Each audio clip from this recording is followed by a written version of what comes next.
here. Good evening, Hey. guys. Yay. How's it going? It's going good. Happy Monday. It's been a very busy Monday. Yeah, it has. We have 3 or 4 people in chat. Looks like HDK's here. Like Peter! Mr. Matthews is here. Yep. Yeah, I just showed up. Trying to get everyone to get to their seats already. I know. So, Peter is breaking. He's double. I know he's multitasking because I am willing to bet without turning on my Series X that man is playing Halo right now. Playing that's Infinite. right. The beta dropped, didn't it? Mm-hmm. Yeah, we might have a small crowd tonight. Yeah. Oh. This How about that GameCube? I liked the game. It was good. Great system. I could talk for easily an hour and a half, 2 hours about the GameCube. I think we all could. Yeah. GameCube's a great system. That was an outstanding video you did, Rob. No, thank you, Mike. Appreciate Seriously, that was an outstanding GameCube video you did. And I really enjoyed your top 5. Was there any order to? Was it just like top 5 of your favorite games? Because it seems like there's gonna be more coming. But to anyone who doesn't know, Mike had essentially a top 5 Saturn game video. But it seems like it's gonna be like part 1 of ... Ah.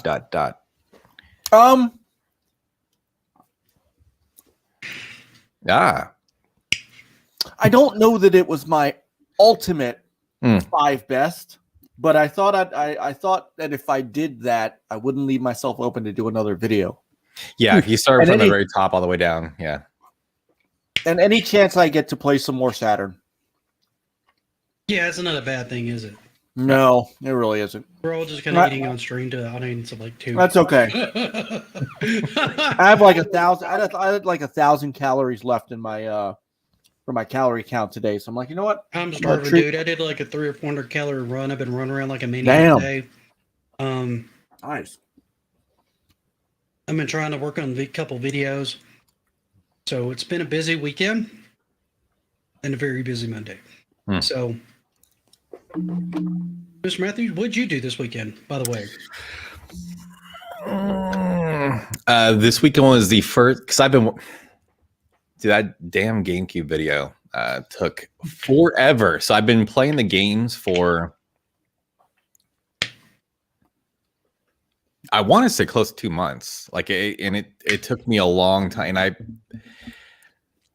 I really kind of painted myself in a corner there because I didn't really want to just burn through just like the first 5 minutes in every game. So I wanted to kind of sink a little bit of time. So I'm not just showing like the title sequence to every game. So it was a lot of nights just spent burning through all the GameCube games. And then of course there's a lot of games I really liked. So sometimes there were a whole week went by and I was playing the same game. Just finished up Fire Emblem this weekend. That's a good game, dude. It was. I love the Fire Emblem series. I went through that with a buddy of mine not that long ago. I had never touched that game on the GameCube, and it's amazing. Yeah, I haven't played the game. It'll only be the third Fire Emblem game that I played, but I love that series.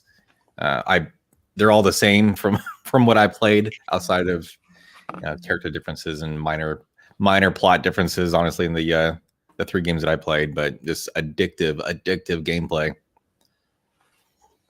Yeah, no, and, absolutely. So anyway, this the point of all that was that this weekend was the first weekend I haven't actually worked on the video for longer than I can remember. So it was nice actually putting that behind me. I can see that.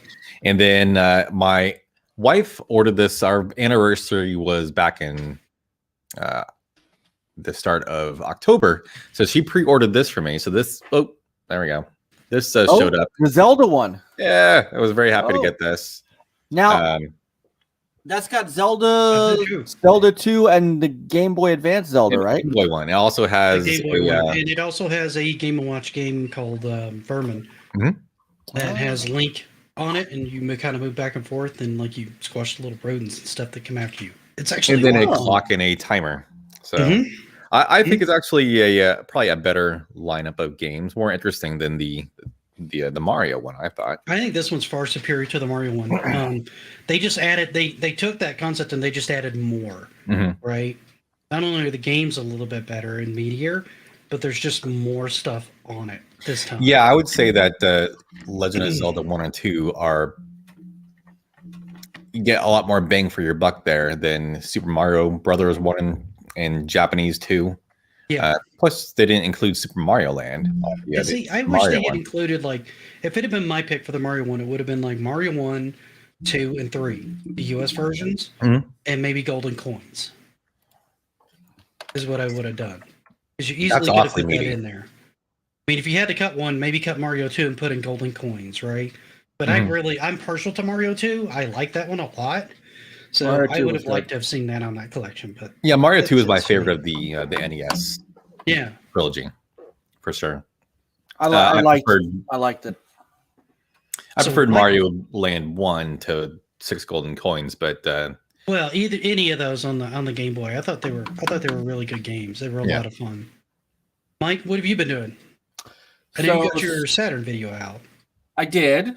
I got it out before the weekend. It was very. I hope that it was. I hope it was everything that I thought it was. I did a lot of editing to that, and to be honest with you, that video was the final edit was about 7 minutes shorter than what I started with because I started out by doing kind of a short history of what went wrong. And then I as I got through it, I started to realize that, well, that's a heck of a bummer to start off a favorite game stream with, a games video with. So I cut that whole intro out and I put it aside. I'm going to save it for another day. But it's still, even with that, turned out to be, 30 minutes because, damn, I love my Saturn. And some of those games, I'd forgotten how well they hold up today. I mean, you go back and you play Panzer Dragoon, and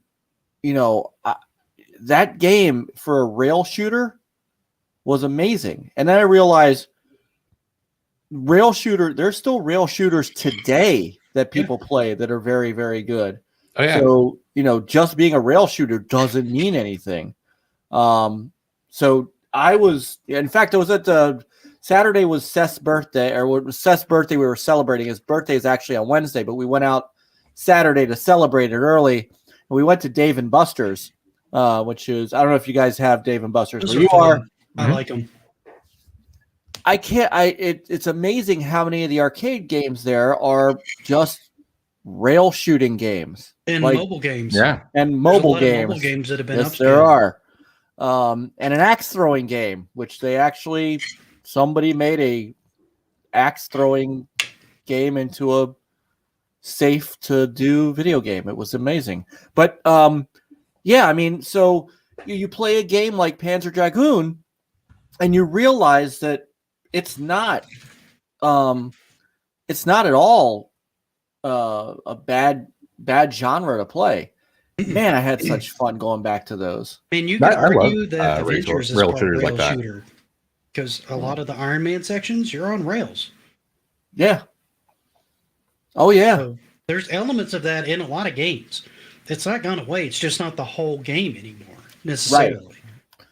Yeah, and I cover those, Clockwork Knight, because I'm a big, it's such a neat game. I don't think it holds up as well graphically as some of the others, but it's really neat looking.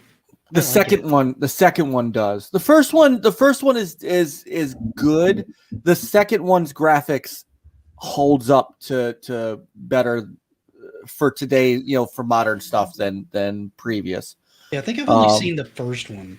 Yeah, the second one adds some pretty neat elements, and they really expanded on the graphics. And then I ended it with Shinobi Legions, which people don't give enough credit for.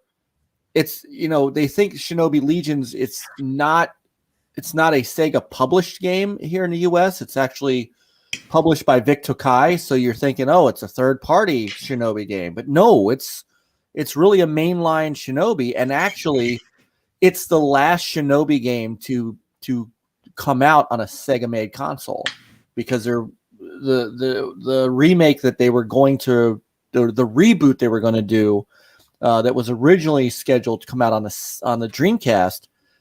When Sega exited the hardware market, they went ahead and put that game out on the PS2 instead.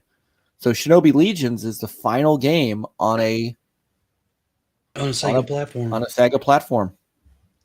And it's not because they had the Dreamcast. They totally could have brought one out there. They should have. And they didn't. That's weird. Yeah. Well, what I've been doing this weekend is I got a couple things in, one of which I've had for a little while, which is this little guy, which you can't see very well because it's green. It's my little Doom. It's my little Doom guy. Nice. I got a little Nintendo Doom guy, so I'm working on something on him. So I've been grabbing a bunch of photos of that and video footage, and I've been working on doing a review of the Game & Watch. I want to get that out this week. And if I don't get anything else out as an upload, I want to get that done. Because that's more current. So I'd rather have that out first and then get the Nintendroid out there. And I think the Nintendroid, for people that are in that market, I don't see a lot of people doing reviews on them. So I think it'll do okay on its own. Right. And I've also been doing voiceover work and getting some video footage for the Rise and Fall of Atari video. So I've actually started recording on that one and not so much writing and letting it languish there. So I was very busy this weekend. Now, are you doing that frantically? Are you doing that in conjunction with their 50th anniversary? I honestly didn't even know they had a 50th anniversary. I think I missed it. Yeah. I did not know that either. I would like to get it out, but hasn't their 50th already hit? Let's see. I thought Pete already did. I thought it was this year. Oh, it's definitely getting out this year. God, it's not going to take me that much longer to finish it. I mean, it'll take a while. The historical videos always take me the longest. It's coming. So it's coming in because they started in 1972. So it's coming. It's going to be next year, June 27th, 2022 will be the 50th. The official date. Okay. Well, I guess I could sit on this one for a while.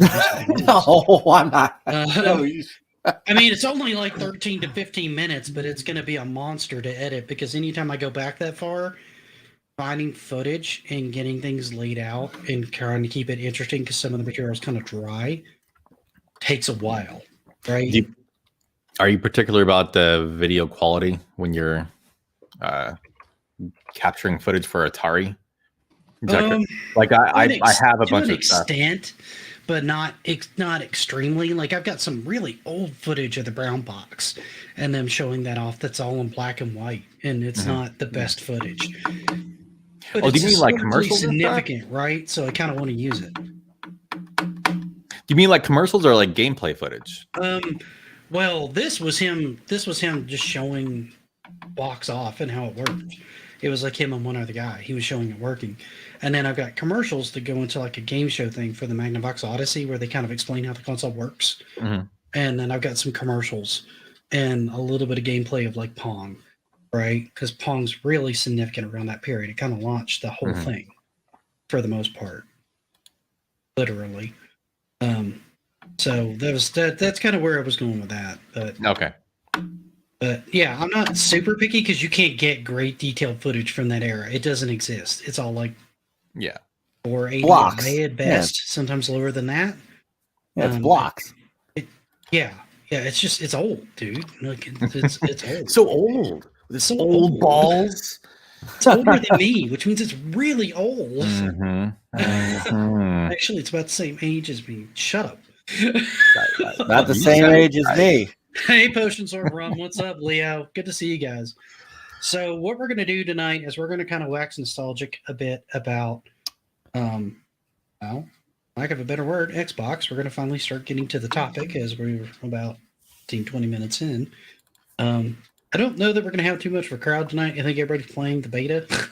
Everybody's playing a Halo Infinite multiplayer. Everybody's playing Halo Infinite beta, or they're watching other streams. All right, so that's fine. Well, they shouldn't be watching other streams. They should be here if they're not playing Halo. Yeah, what kind of fans you know what? Are they? And you know what?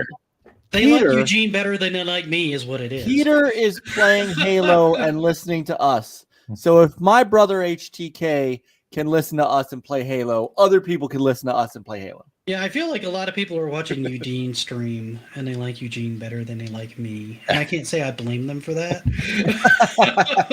And see, look, Potion Sword runs at work and he's listening to us. So see, there you go. That's awesome. And Mason said he's not playing Halo and he's right here. Well, I'm glad to have any and all the crowd that we can get here tonight. Super happy to have all you guys here. I think the Xbox is pretty much a console that all three of us on this panel love some variation of it. There's been certain consoles of it that I liked better than others. Like, I wasn't the biggest fan of the Xbox One. I was a huge fan of the OG Xbox and the 360. The one just didn't come out with enough that made me gravitate towards it, and the PlayStation became my primary console. Up until that point, it had always been Xbox from the time it launched. That was the main console. That's fair. Now, Matthews, what's your experience with it? I know you had the original Xbox. I don't know if you got so much into the 360 there. Tonight, I'm going to be color commentary because my first Xbox was the 360, and I bailed on that about halfway through that console generation for the PlayStation. I did bring my entire Xbox collection because I am a game collector, so of course I got a library, and I'll be showing off that. I could do that right now, actually, since here's my entire Xbox collection right here. The only Xbox game that I actually deliberately sought out. So there you go. There's my Xbox collection video. So that's the... I feel like we need to put you backstage for the rest of the show. Well, I also had these. I thought these would be fun, but... That's out. You're in timeout.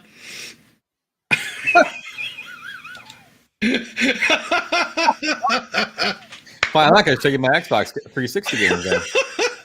Thanks, Nick. Oh, we could have seen a monkey. Yeah, these real quick. These stupid, tacky Burger King games. Oh, yeah. That's it. Oh, I have a story God, about no wonder those. you didn't like the Xbox. You bought all the bad games. No, Panzer Dragoon was good, but if those I two, have like a Sneak sad, Game, really? sad story about those games.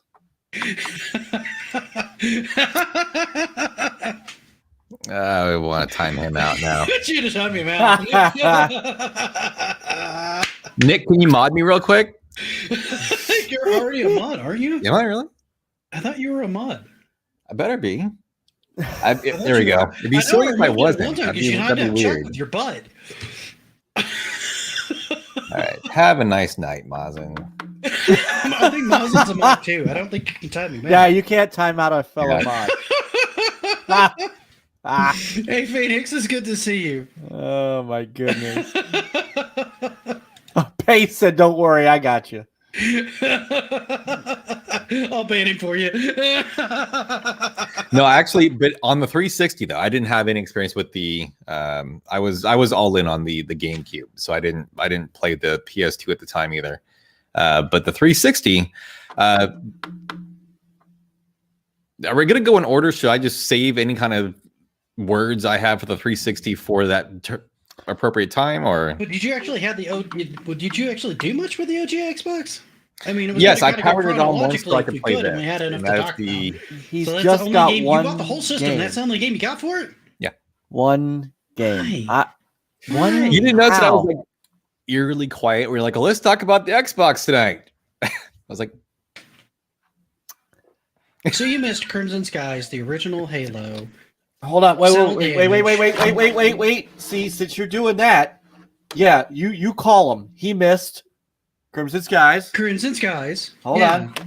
He missed Halo. The original Halo and Halo 2. Halo 2 which I did not pull over. I didn't pull over from there. And I've got the Steelbook Halo 2. Yeah. He missed a very excellent version of Doom 3. Actually, I Doom did 3 have is a that. hard sell. They eventually added some mods in to kind of fix that. But that game was great for atmosphere, but not as fun as the older Dooms. No, I didn't. Because when I bought the 360, I did buy that game because it was backwards compatible. So I actually got this as a gift from id. Nice. I had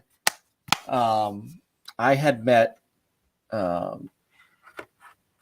I'd met a couple of the guys. So when I have a history with Xbox. There's a reason.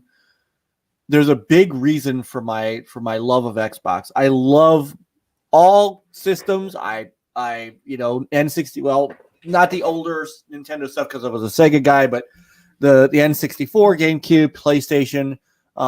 But when I was just coming up, I feel like I should ban eating paste right now.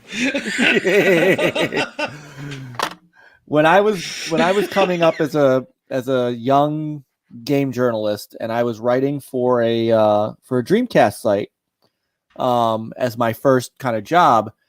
When the Dreamcast went down, the site was like, well, we don't have anything to do now. So I got together with a couple of friends that I met through that site and said, look, we can either give it up and just go back to, nothing, or why don't we create a multi-platform website and give this thing a run? And I had two guys that were like, yeah, let's do it. We all lived in Maryland together. One of them was my friend for many, many, many, many years, still is. Has been my friend for a good part of 30 years. And that's actually where Next Level Gaming was created. Actually created it in the year 2001 as a website. And one of the cool things about being in the industry covering the Dreamcast was I had a ton of contacts already in PR. And because Quake 3 Arena was out on the Dreamcast, I had and other Activision games. It was owned by Activision at the time, and distributed by Activision. It's on the back, and so one day they were having a press junket for this game and Resurrection of Evil, which is the add-on. Not DLC, it's like a standalone for this. And so they actually flew me out to San Francisco, and I got to sit down with like Todd Hollinshead and what was the other guy's name at id? I don't think he's there anymore. The Rockstar guy? I thought Todd Hollinshead was the Rockstar guy. Oh, are you thinking of the other guy that worked with what's his name at id Software?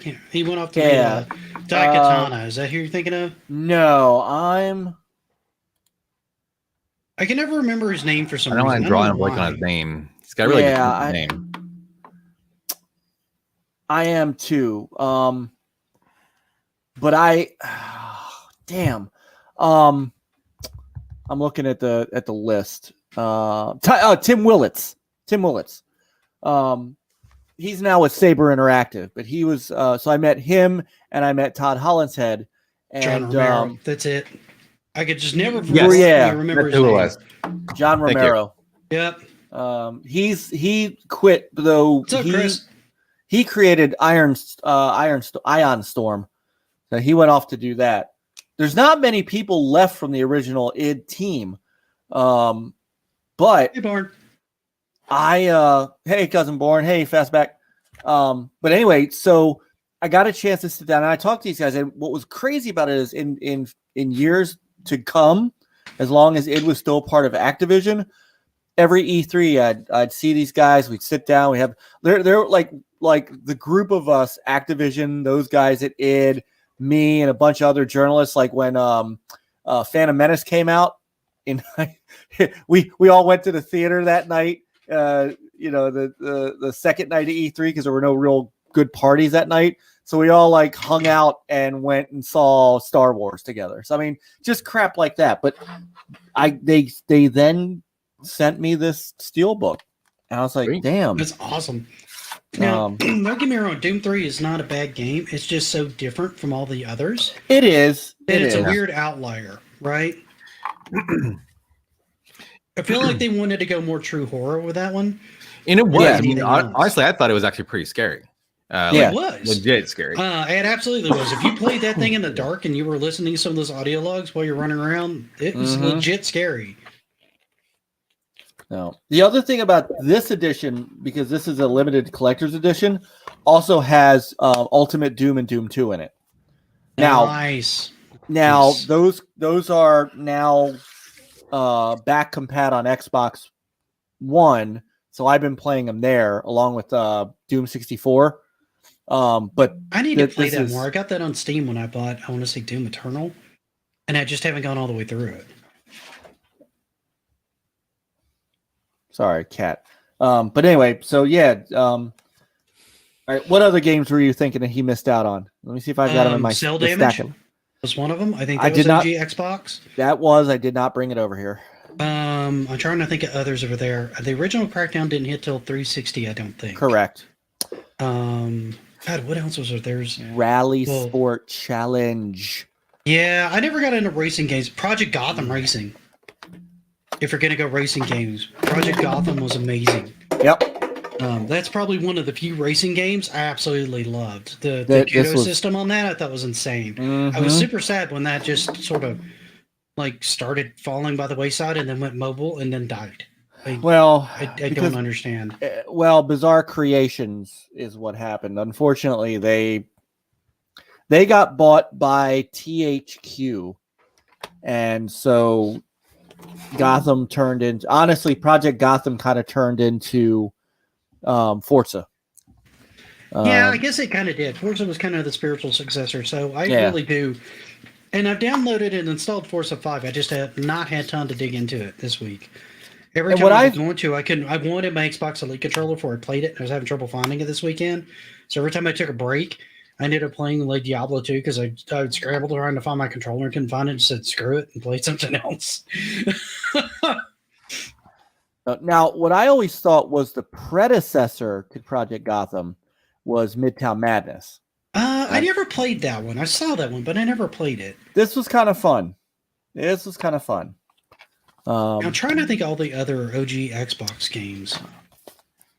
Knights of the Old Republic was Knights of the Old Republic. God, how did I forget that one? That's an astounding. Yeah, I actually did spend some time Mm-hmm. looking for exclusive Xbox games that would justify a purchase. Mech Assault. There aren't a lot of exclusive. That's why I never really got into the system. If I wanted, it depends on games. There's a whole lot more meat in the PlayStation library and the Nintendo library console. I could be the voice of dissent for this entire effort. I feel like you are. I didn't think the Xbox but it depends. It depends on what you're looking for in those exclusives. I mean, almost everything I brought over here is Xbox only, including like since Double Fine, the original Psychonauts, which actually was not Double Fine at the beginning. This Majesco. Oh, okay. Well, I got this one also. Fable. Oh, that's right. They brought that out later. You're right. They brought that out later. Fable. Fable was totally worth playing, in my opinion. It never actually built into what Molyneux said it was going to, but then nothing ever did. But Fable was an excellent game. Eating Pace, did you were you here earlier? This is my entire Xbox. Yeah, he has like no Xbox collection to speak of. Yeah, there's something. It's sad. It's sad. It's kind of sad. I think Eating Pace and I share the same library. So this is if you get a chance to find this somewhere, it's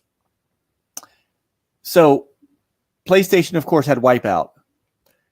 This was the competition for it, and let me tell you, this is a badass game. I did a racing game video on our channel, and I had Quantum Redshift in there, futuristic racing game video, and that's definitely one of them on there because That's a great one. Blinks was kind of an interesting title. I really enjoy Blinks, which Voodoo is backwards Vince is amazing. Yep, they remastered and I don't think that that. hit another system. No, because that's a Microsoft Fusion IP. Frenzy, though, I never owned it. I heard very good things about it as a party game, and that was Xbox only. They had a lot of exclusives then. Where they really hit their stride, honestly, was the 360. Because the whole lid blew off the thing. Because the first one was kind of like a proof of concept. Can we get this thing out the door? Yes. Will people play it? Will people enjoy it? And honestly, I saw a lot of people shy away from it until right around the time the Japanese controllers started hitting the market. Because the Duke controller was a turnoff for many people. Because not everybody else was like 8 foot tall with check hands. Yes, not everybody could handle the Duke. The Duke was, and I used it for years, and then I got my hands on the Japanese controller and went, what the hell have I been doing to myself this whole time? This is so much better. Well, the biggest problem with the Duke, besides the big-ass controller piece, was trying to get to the black and white buttons with your thumb. Do they do anything? Because they didn't make it on the... Oh, yeah. Okay. They used them in several games. Matter of fact, Halo used them. Yep. One, I think, did the flashlight, and I want to say it threw grenades. So, I mean, really what happened to these two buttons on more recent consoles is these two buttons became the L1 and R1 rather than, so, I mean, it had triggers, but then, I mean, to give you an idea, this is about as big a controller as the Saturn 3D analog controller. I mean, this is a giant. I look at up next to my head. Look at how big this D-pad on that thing is. was terrible. Like, it really was. Never wanted to use it. It was like the worst one ever designed, I think. Because your hand couldn't. You basically your thumb was at a complete 90-degree angle from where you were holding it. I mean, there was just you couldn't. Because of this nub at the bottom, you couldn't reposition your hand. Trying to hold it like this with this pressing into your palm was no bueno. Yeah, it was. And there are people that swear by that controller, and more power to them if you can use that controller and you love that controller. I don't have any hatred towards that controller. I used it for a long time, and I enjoyed it.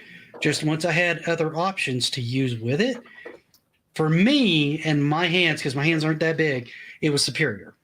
Now they did re-release the Duke again. I know, Hyperkin, and it had like a digital display on it. It does. Like, that's kind of cool. Does. I don't want it, but it's really cool. I would 100% get it, except it's wired. Born, I do not know if. Yes, it was. And in fact, I need to. Oh man! And in fact, I never picked that up, but I regret it now that I've seen footage of it. I think I still have it, but fun fact: that was one of 3 games that were actually 1080i on the Xbox. That, Enter the Matrix, and there was one more I can't think of off the top of my head. I could not tell you. I mean, I wasn't looking at resolutions too closely around that time. And it worked on the platform it was on like really well, so it didn't really matter. Well, this and the PS2 were really the kind of the advent of 480p of progressive. This is the first real hit of progressive scan. The Xbox had the HD kit, which was basically component and could do up to 1080i. Now was consumed by Morrowind. And he pays the same Project Gotham Racing. He thought that was 1080i. No, it was not.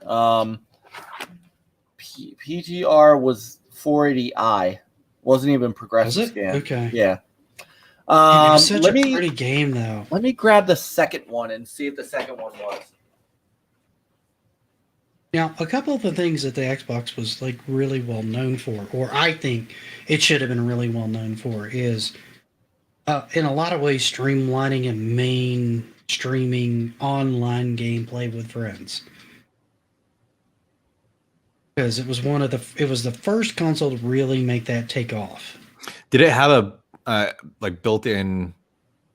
It internet It capability? had party chat from day one, and its own online servers for a lot of things. Easy in, out, kind of co-op online. For console, that was new. That had been around for a while on PC, but that was relatively new around that time.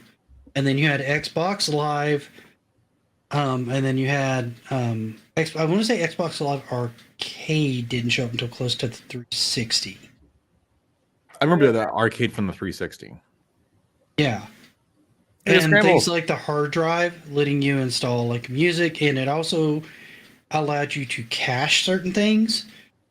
So Halo ran more seamlessly there than it's ever run before, or since really, because it didn't load stages. Halo was at its core. It was kind of a corridor shooter. But going back and looking at it now, it's nothing amazing. It's kind of drab backgrounds and stuff like that, even a remastered version. But what it did was it gave you like the seamless world. And I'm kind of waiting on Mike to come back. Mike, are you coming back? I'll be right there. Like I'm just like here, filling the void. It's just me. Sorry, you. I'm here too. I'm just like watching. All right, so to answer the question, Project Gotham Racing 2 was 480p. So, and Nick, you were doing a really good job. So out of the box, the Xbox had an Ethernet jack on it.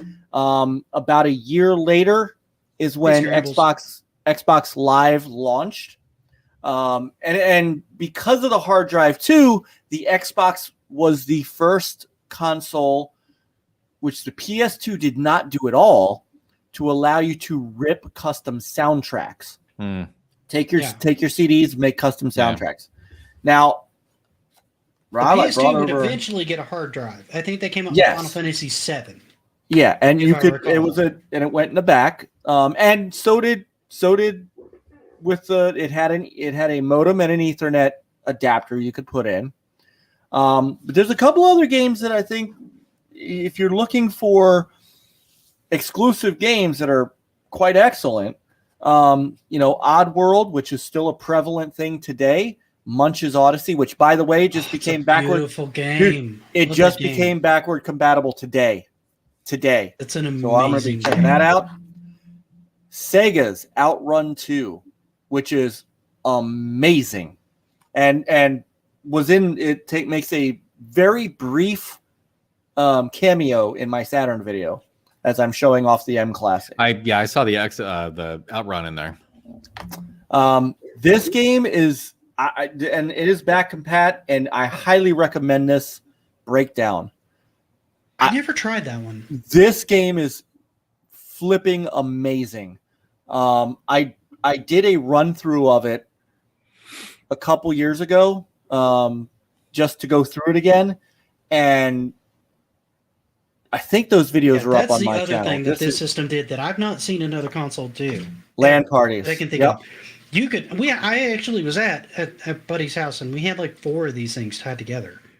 Amped. I thought you could do that with the GameCube too. I thought that was. I don't remember that. I seem to recall it's probably one of these things. Hey, our trolls here. Are they liking the stream? Yeah, I'm kind of dealing with them. I'm kind of. I wonder if they're trying to Hawaiian. handle it. Guys, if my mods, if you guys can kind of handle that, because I'm trying to stay on top of the conversation. I have a bunch of you here. Thank God. Tell him to like and subscribe before you. Yeah, like and subscribe. Push me to 500. I'd appreciate it. Thank you. Yeah. LAN parties, and one of the things that we did with Halo was the advent of that VPN. So that's how we did System Link over internet. Was we fancied up a VPN connection between people and got in that way. Yeah, because you could do seems like you could do 12 people, because you could do 4 people per Xbox. And then I got him. You could link like 4 of them. I didn't want to make this a sub-only chat, Mazen. That's the only reason I didn't do that. Is because we might have new people coming here because it's a topic that's relevant today, and I don't want people to come in and feel unwelcome. Yeah, they'll go away. So that's why I didn't do it. Yeah, they'll go away soon enough. And this guy has like a dozen accounts. He makes all new accounts each time. Now we'll just keep an eye. So it's one of those things, and I want this to kind of be an open thing for people. Yeah. So well, you know what though? Looking at our the great mods you have here, it's getting handled. Yeah. So you guys handling it is greatly appreciated. But yeah, I want new people that genuinely come in here. If anybody new comes in here, to feel welcome to chat, because this console's special for a lot of people, right? It is. Thank you. No. Now. Oh my God. This is just my face. Just my face. I'm going to show you guys. Xbox resting bitch face. I got resting board face. Is what I got. Resting PlayStation face. All right. I'm going to show you guys, though, the best Xbox controller that has ever been designed. So I have a few. I've got, when the S controller came out, I was a big fan of Mad Catz. So I have a Mad Catz S controller. I've always been a big fan of Mad Catz. I'm very sorry that they went under when they did, and they never really came back the way they should. No, Mad Catz was a thing. They had really good controllers, but they also had really terrible controllers. They did. I know they did. They were very spotty. I think that was the biggest problem. Their racing wheels were great. I mean, they weren't Logitech good, but they had some really good arcade sticks. I've got a Street Fighter 2 Tournament Fighter one that I need to fix because it got kind of broken, but that thing lasted me for years, and it's a fantastic controller. So they made some really, really good stuff. They've also made some superior. They've also made some insanely bad, like Game Boy Wavebird emulated controllers. I know, those things they are all did. trash. Those things are terrible. Well, it's a wireless controller. It's not a Wavebird. So well, they made a Wavebird variant too, where it would plug it in and it act like a Wavebird, and it was garbage. It was not a good controller. Yeah. So real quick, and it was probably supported for just like a hot minute, just on one. There actually was the LAN Ethernet adapter for the GameCube. Okay. So obviously that's anything that Nintendo does is going to be severely limited compared to what another company will do. Right. But that's what I was thinking of, that there actually was an adapter for it. I think it only worked with Phantasy Star Online. Not a bad game for it to work with, by the way. So, you know what's sad is I actually do like tacos and pizza and stuff. So, I also do too. And honestly, I know no one likes a troll. No one likes getting spammed. But this guy that's been going through the community, he very, very inoffensive. So I'll take this over. I've had much worse trolls come in, and a lot of times this guy will go through and he'll also subscribe and he'll like. So it actually gets your channel more traction somehow. He's almost like it's an unusual situation. I mean, he's not totally offensive. I mean, I don't want him spamming chat. No, because people are actually trying to talk. So I don't know if you're. All right, I don't know if you're listening, but why don't you just come in with a regular account and talk with us? I've invited him multiple times to come in. And just hang out. So he's got like 15 other chats. And that offers stands, by the way. Streams. All right, so I'm gonna show you the best controller, the best OG Xbox controller that's ever been built. So the other company that I really enjoyed getting to get my hands on and play is Nyko, and they made this, the Nyko Airflow controller. That's an interesting looking controller. Now it's an S design, but on the back is a fan. And what it would do is when you turned it on, the fan would blow air through the green vents on both sides. Oh, keep your hands from sweating too much. Keep your hands from sweating. But there's a fast and a slow fan speed. The two things that I like about this controller are that and the fit of that controller. Everything is well within reach. And the D-pad, I can hit the D-pad at more of a 45-degree angle rather than the Duke with the 90. And so I could get in and I could use this D-pad. Whack-a-douche is fun. It's Nah, it's guys. almost worth it for some of these comments because the chat seems to be having fun with this at least. Yeah. No. So anyway, because I still play OG Xbox games, and you'll see me stream OG Xbox. In fact, I was gonna do an OG stream tomorrow night, but Cameo is getting a 60 FPS boost on backward compatibility on the Xbox Really? One. Yeah, That's such a good game. Cameo was one of my favorite 360 launch games, so I'm going to be streaming Cameo tomorrow. But throughout the month, to help celebrate, I'm gonna stream some OG. So what I was saying at the beginning was, at the very By the way, beginning, Phoenix, no reason to apologize on that. You are a mod on my channel. I made you a mod on my channel because I trust you to do what you think is the appropriate thing to do, and you do that. Okay? Don't apologize. We're good. Trust me. Yeah. So anyway, the little anecdote I was telling at the beginning is when I was moving from Dream, we created Next Level Gaming out of the ashes of Sega dropping all their hardware stuff. And I remember that I had a guy that I had met at E3 that was the year that they were talking about bringing the Xbox out. It was right around 2000. I was still covering the Dreamcast, but I had met this guy and I told him, I said, look, Sega's pulling out of the market, so we're going to go. He said, all right, when you get yourself set up, let me know. I'll see what I can do to help you out.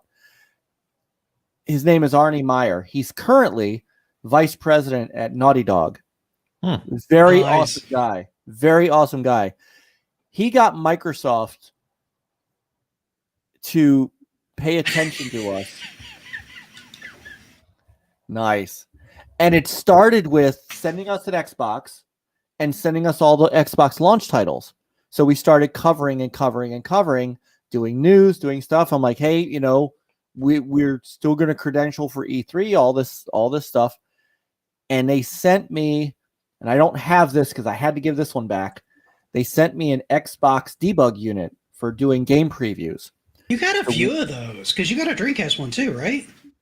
I don't have a Dreamcast. I have a system disk for the Dreamcast. The Dreamcast didn't have a dev unit. It had a system disk. But my Xbox 360 debug unit is still over there. I never gave it back.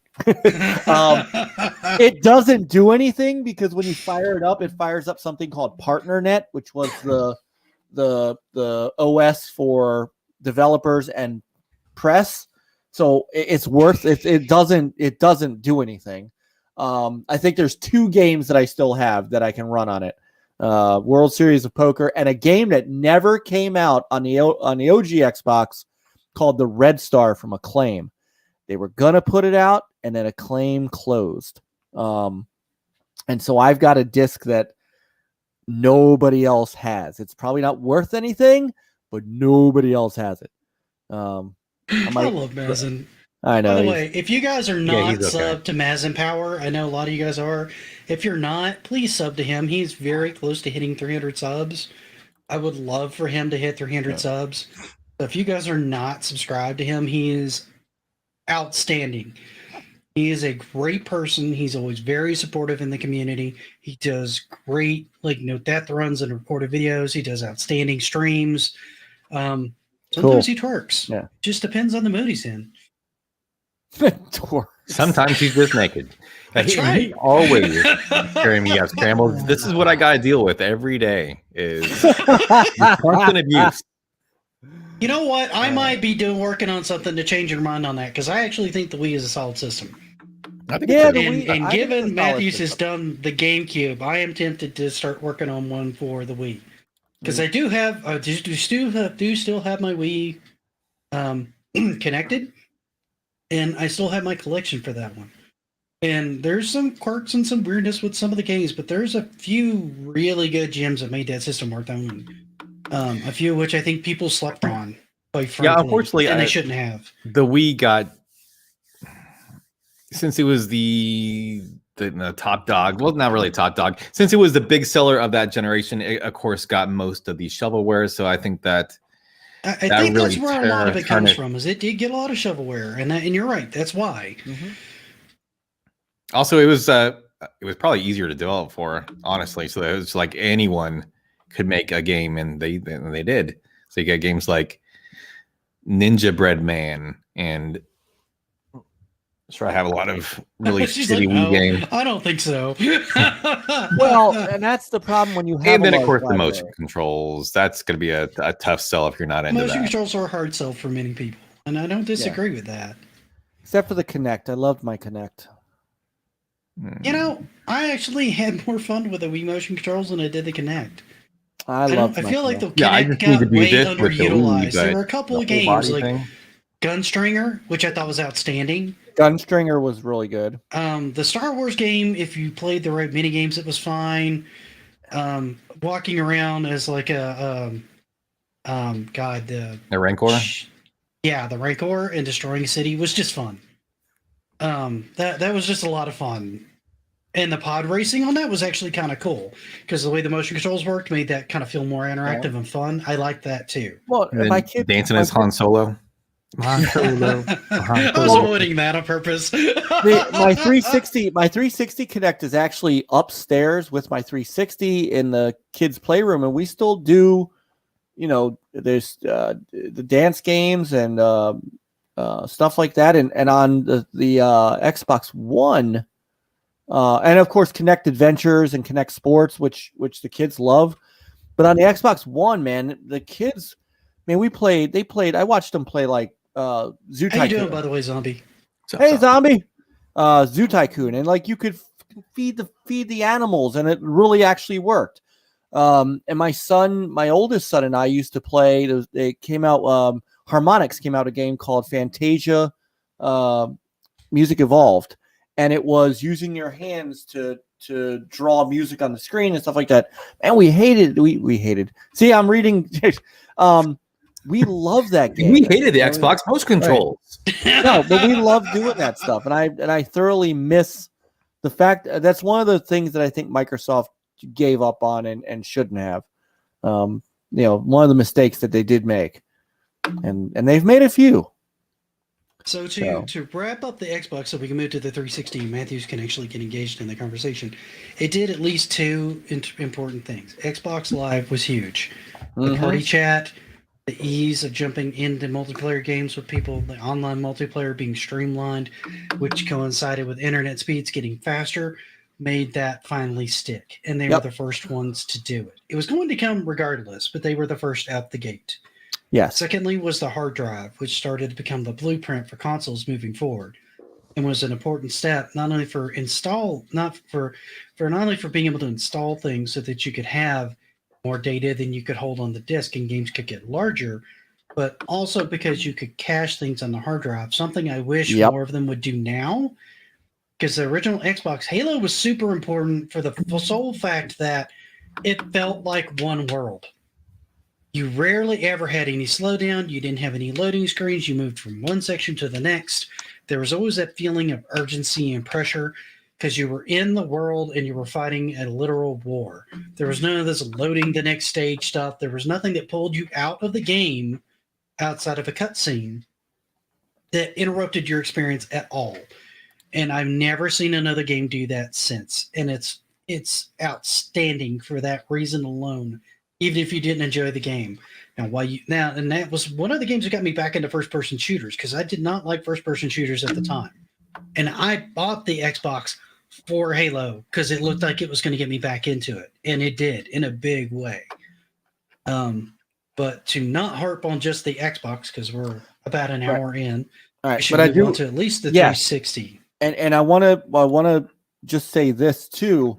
Today on the 20th anniversary celebration video that Microsoft did, Robbie Bach opened the video, and he talked about the uphill battle that they had with the Xbox and how it really was hey, let's get our foot in the door.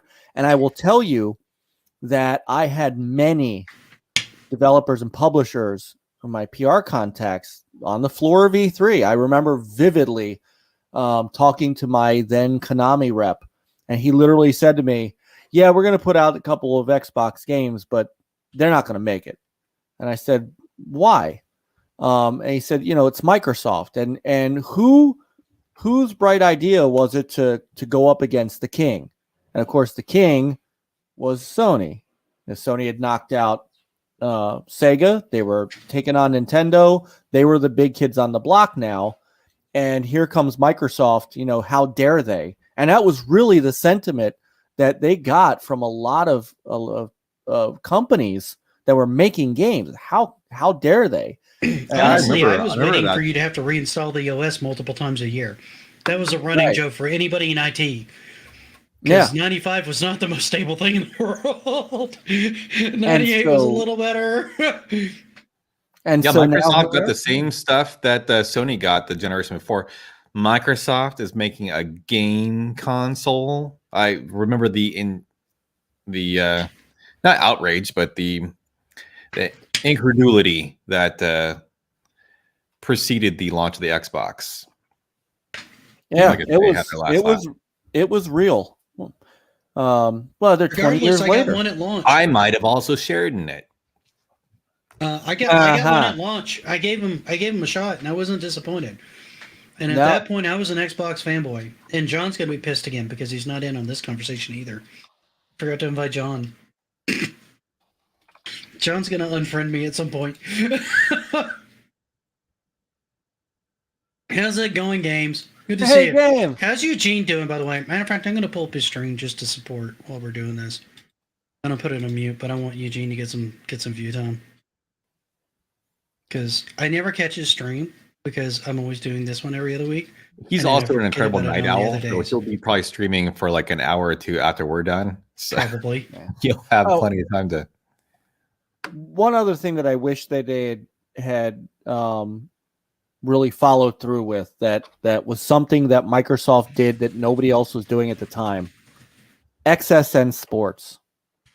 The idea, and it was an OG Xbox thing. They had football, basketball, golf, Rally Sport Challenge. It was the first online multiplayer tournament and season thing. Where you could create a fantasy football league on XSN Sports, but you're actually playing it with NFL Fever. And so you set up, it sets up your schedule. You play against the other team. It automatically records your score and all the stats and all that. It was awesome. They gave it up because EA wanted to be, as EA does, which is what happened to Sega.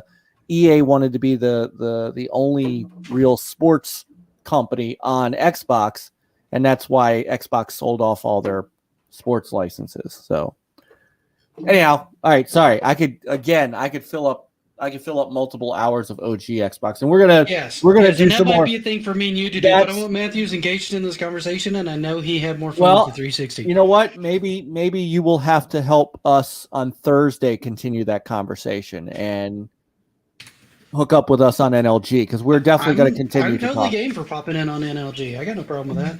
All right, you're not hurting my feelings any.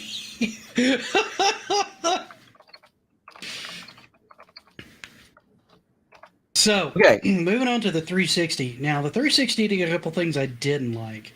Mainly, it removed the hard drive as mandatory. I know they did that for price point. I never agreed with it. I thought they had a slick solution for adding one, because you could always snap one onto the side. Right. So I thought that was a great way of giving people the option to still have it. I always bought the one that had it, because it just, why would you not? What's up, Big Family Gaming? Good to see you, man. What's up, BFG? Hey, what's up, man? All right, I will. While you're talking about it, I will demonstrate for the class. So this is my. I wonder if it even says on the back. Now I had a bunch of these because these units had major issues. Yeah, they had problems. Okay, so did the PlayStation this generation. They had laser issues. Do not tell Microsoft I still have this. It says there's a little thing there. It says reviewer kit. that little square sticker. Don't anybody tell Microsoft I still have it.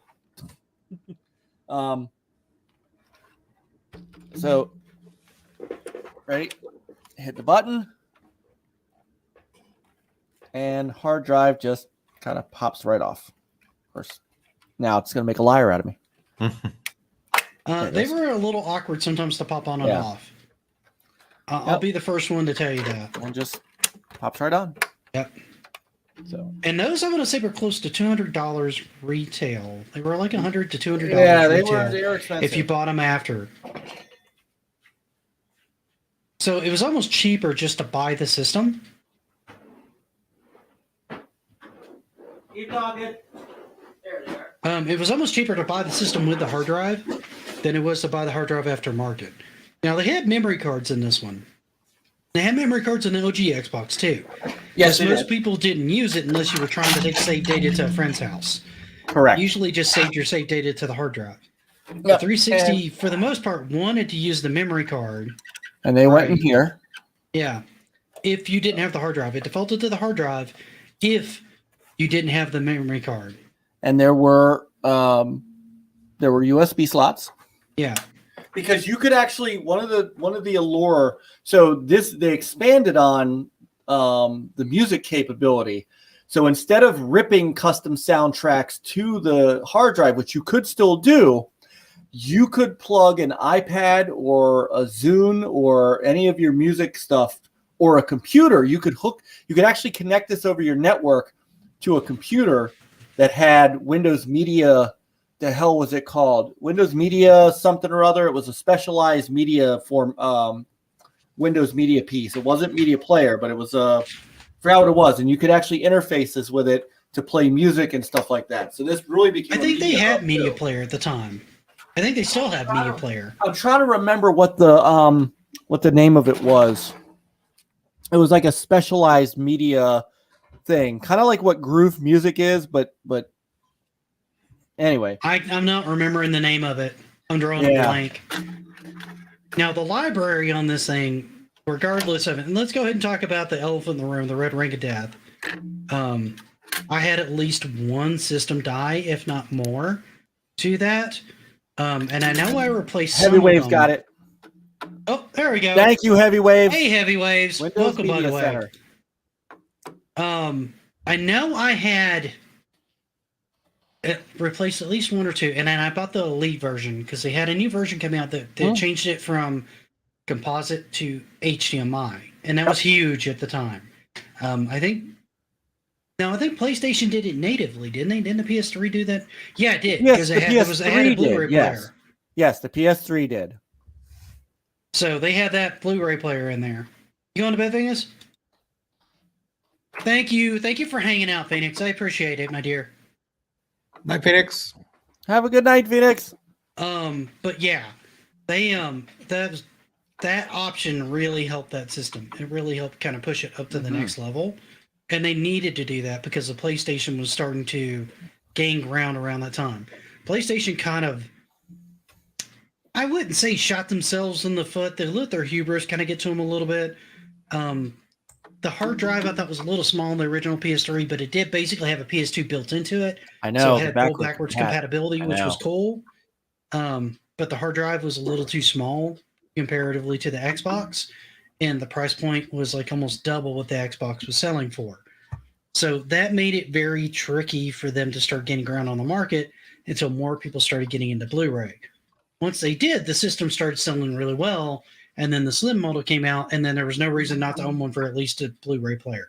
Right. And most of the people that bought it at least bought like multiple games. So my PS3 library was significantly smaller than my Xbox library, but it was still pretty significant. It had a really good library. Yeah, when I was deciding which of that generation of consoles I was going to get, my decision was solely based on what system will Resident Evil 5 come out on first. And as it happens, it was going to launch for some reason on the 360 first. So that's the one I got. And I ended up waiting for a while for Resident Evil 5 to come out on it. In the meantime, I actually did get into like the Gears of War series, which Arguably, Gears of War is a better game than Resident Evil 5. I liked the original Gears of War. That end boss was a beast. Gears was, I did that was one special. co-op, and we beat it that way. But man, he was a beast solo. Gears of War 2 was good. I never I played. really loved it, and that was the only thing when I eventually because I really wanted God of War, but obviously I wasn't going to get that on the 360. But I was going to be so far off that I think if Gears of War 3 had come along faster, or so had God of War 3, that probably would have influenced my decision ultimately. But yeah, I got tired of waiting for Gears of War 3, so I eventually sold the 360 and everything, and then traded in for the PS3 and God of War 3. But I really, really liked the Gears of War series, and that was the only game series I ended up regretting losing. So even though I don't have a 360, I still have both Gears of War 1 and 2, just in case I want to. I have multiple 360s, actually, still in my house plugged in. I probably have a few in my house also, just because my kids all have played that. That's always been my kids' systems. Have been the Xbox. Well, see, I have one upstairs for all the fighting games and all the more hardcore games, and I put one downstairs specifically to put it with a Kinect because I have more room downstairs. So I have one set up specifically for Kinect.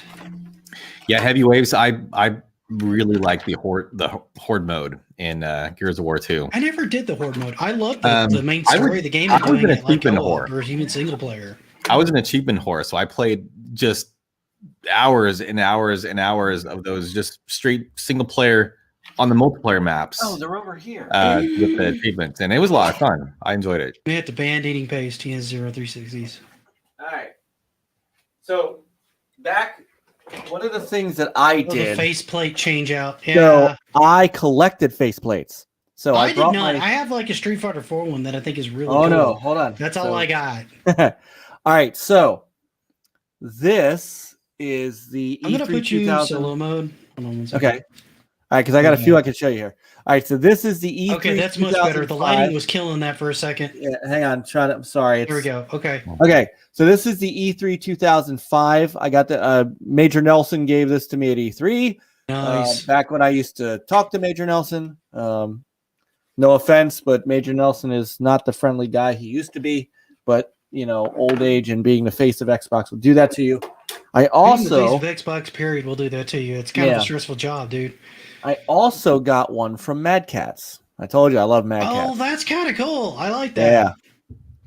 Kind of like graffiti on a subway. Yes. No, you talked about Gears of War. I did. So I got So I got this one. I remember that one. I also have. Where is it? Quake 4. I have one for Quake 4. Nice. I have one. I'll have to show you my Street Fighter one I've got on mine if I can. Oh yeah, the Halo one. Yeah, that one was always good. Beautiful one. I actually have one for now. This was one of my favorite Sega Xbox games. Believe it or not, Full Auto. I can't believe that they didn't make this. Full Auto. I can't believe they didn't make that back compat. I have one for Forza Motorsport, Forza Motorsport 2. The Kinect worked fine on the Xbox. Yeah, it really did. I never had any problem with it. Madden 07 was decent. I bought a 2-pack of. Hi, by the way, Carl. Superman ones. Superman those Returns. Are neat. I like the blue one a little bit better. Yeah, the blue one. The blue one's very nice. Yeah, I like that one a lot. What else did I get? I have. There was a game. I don't know if there's a aftermarket for face. There isn't. The outfit, which was a THQ I remember game. hearing about that, but I never played it. I don't remember it very much. Eternal Sonata. This was a nice one. That was a beautiful but incredibly depressing game. Yeah, but a beautiful faceplate. I felt bad playing that game. Like, it was very depressing. Call of Duty 2. Call of Duty. I have a hard time getting into it. FIFA.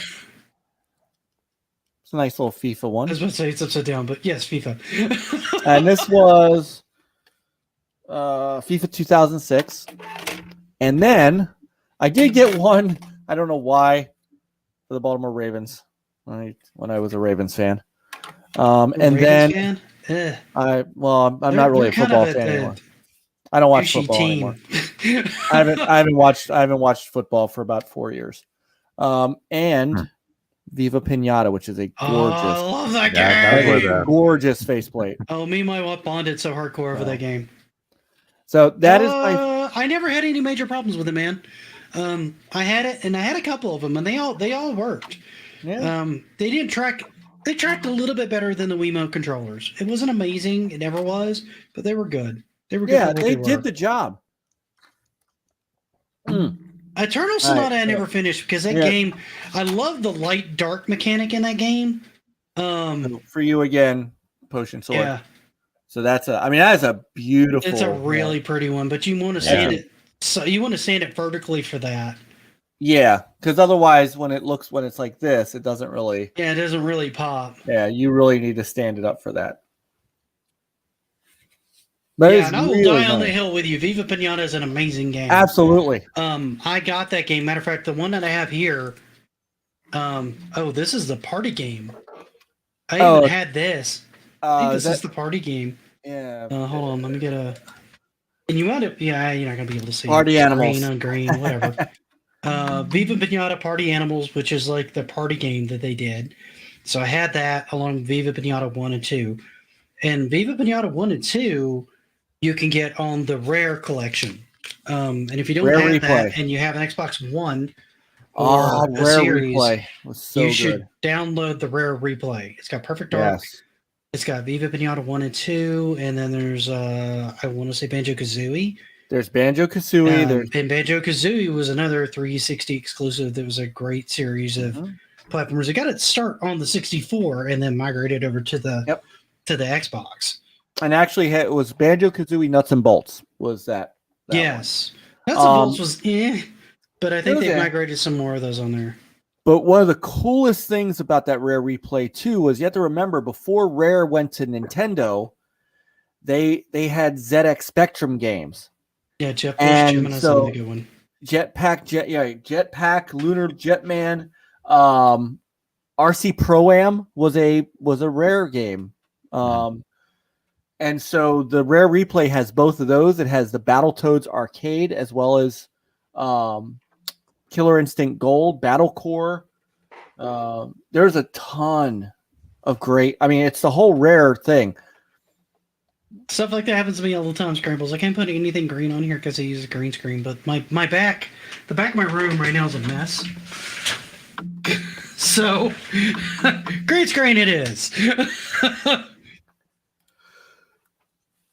Yeah, I could not more highly recommend Rare Replay. And Grab by the Ghoulies is in there, and that's another OG Xbox game I totally forgot about.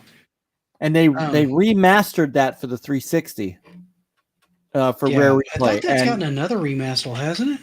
Didn't it get I think that's the remaster. Is it? Okay. Yeah. So Perfect Dark Zero and Perfect Dark were the two games. I feel like we should bring John on this one for a little bit. Should we bring John on? Yeah, we can bring John on. Let me get John an invite. Talk it over. Have you got John? I can probably go to about 12:15. Grab this and shoot it over to John here. And also, you guys didn't mention the Conker's Bad Fur Day on the remake on the OG Xbox. Yeah. That was one I was looking for, but I never actually got it. I have it. It's up there.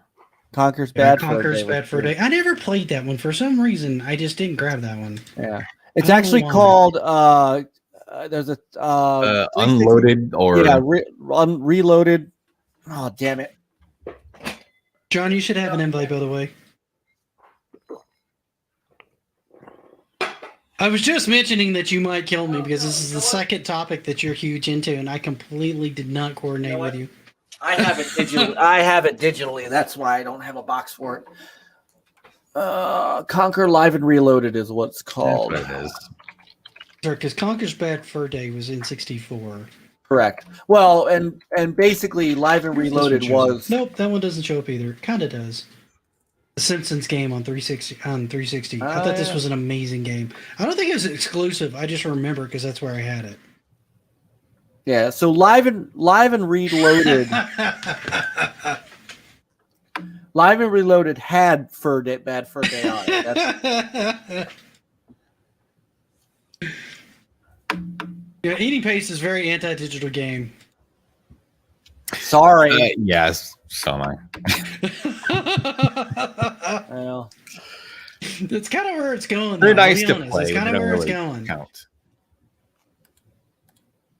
Okay, so he's rendering something right now, so he needs a processing allocation. All right, man. I'm sorry I didn't coordinate this better. We're gonna have to go back to Sega, and we're gonna have to cover 360 again. I think so. We can just get John on here. Not that that's a hardship for anybody on this panel. I feel like the 360 didn't bring too much new, as far as I can think of, other than higher graphical resolution and diving into the deck, which I felt was more. And you guys can hate on me if you want. I feel that this was more of a snap response to the Wii being so popular. Like, what, they the didn't Kinect? expect it. They didn't expect it to be a big thing. no, it And was. then it was. No, it And absolutely then they came was. out with a Kinect. Yeah, no. It absolutely was. It was a response to the Wii motion controllers because everybody thought the same thing. This isn't going to work. This is a gimmick, and then who the hell named this thing the Wii? I still one of my favorite. Honestly, when they did the advertising pitch for that, I thought it worked brilliantly. Well, that's where it was. See, and I tell this story. I do tell this story sometimes.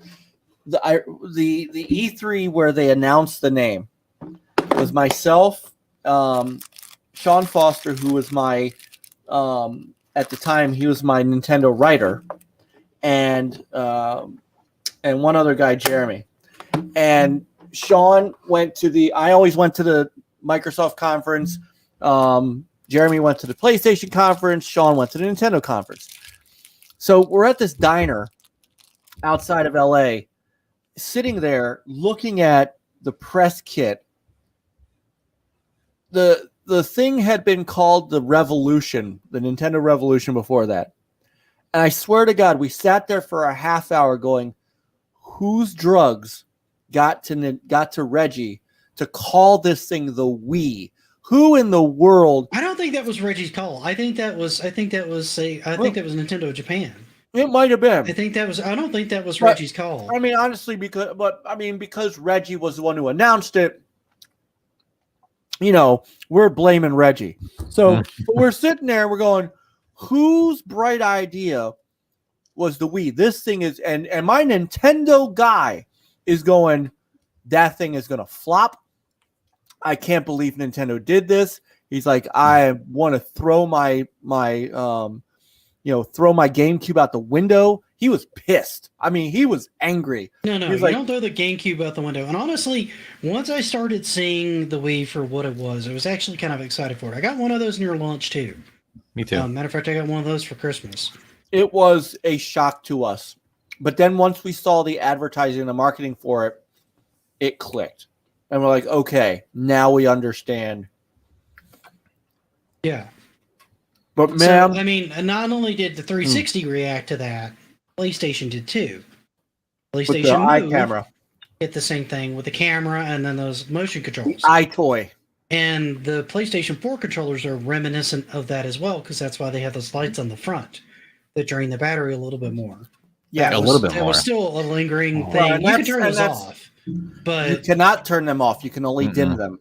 I thought you could turn them off now. I thought they patched that a while back. I have everything turned off on those my controllers go dead in about an hour.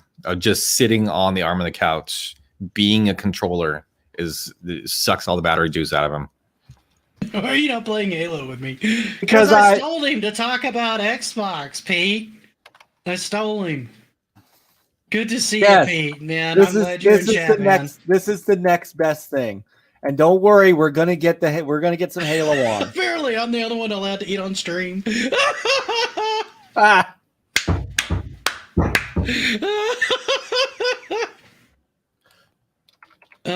Yeah, Wii bowling was fun. The boxing was actually kind of fun and frantic.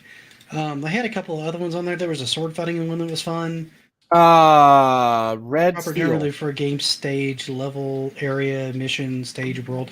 It depends on the option game. E. Board F. I would say stage and then maybe world, because it depends on the scope, right?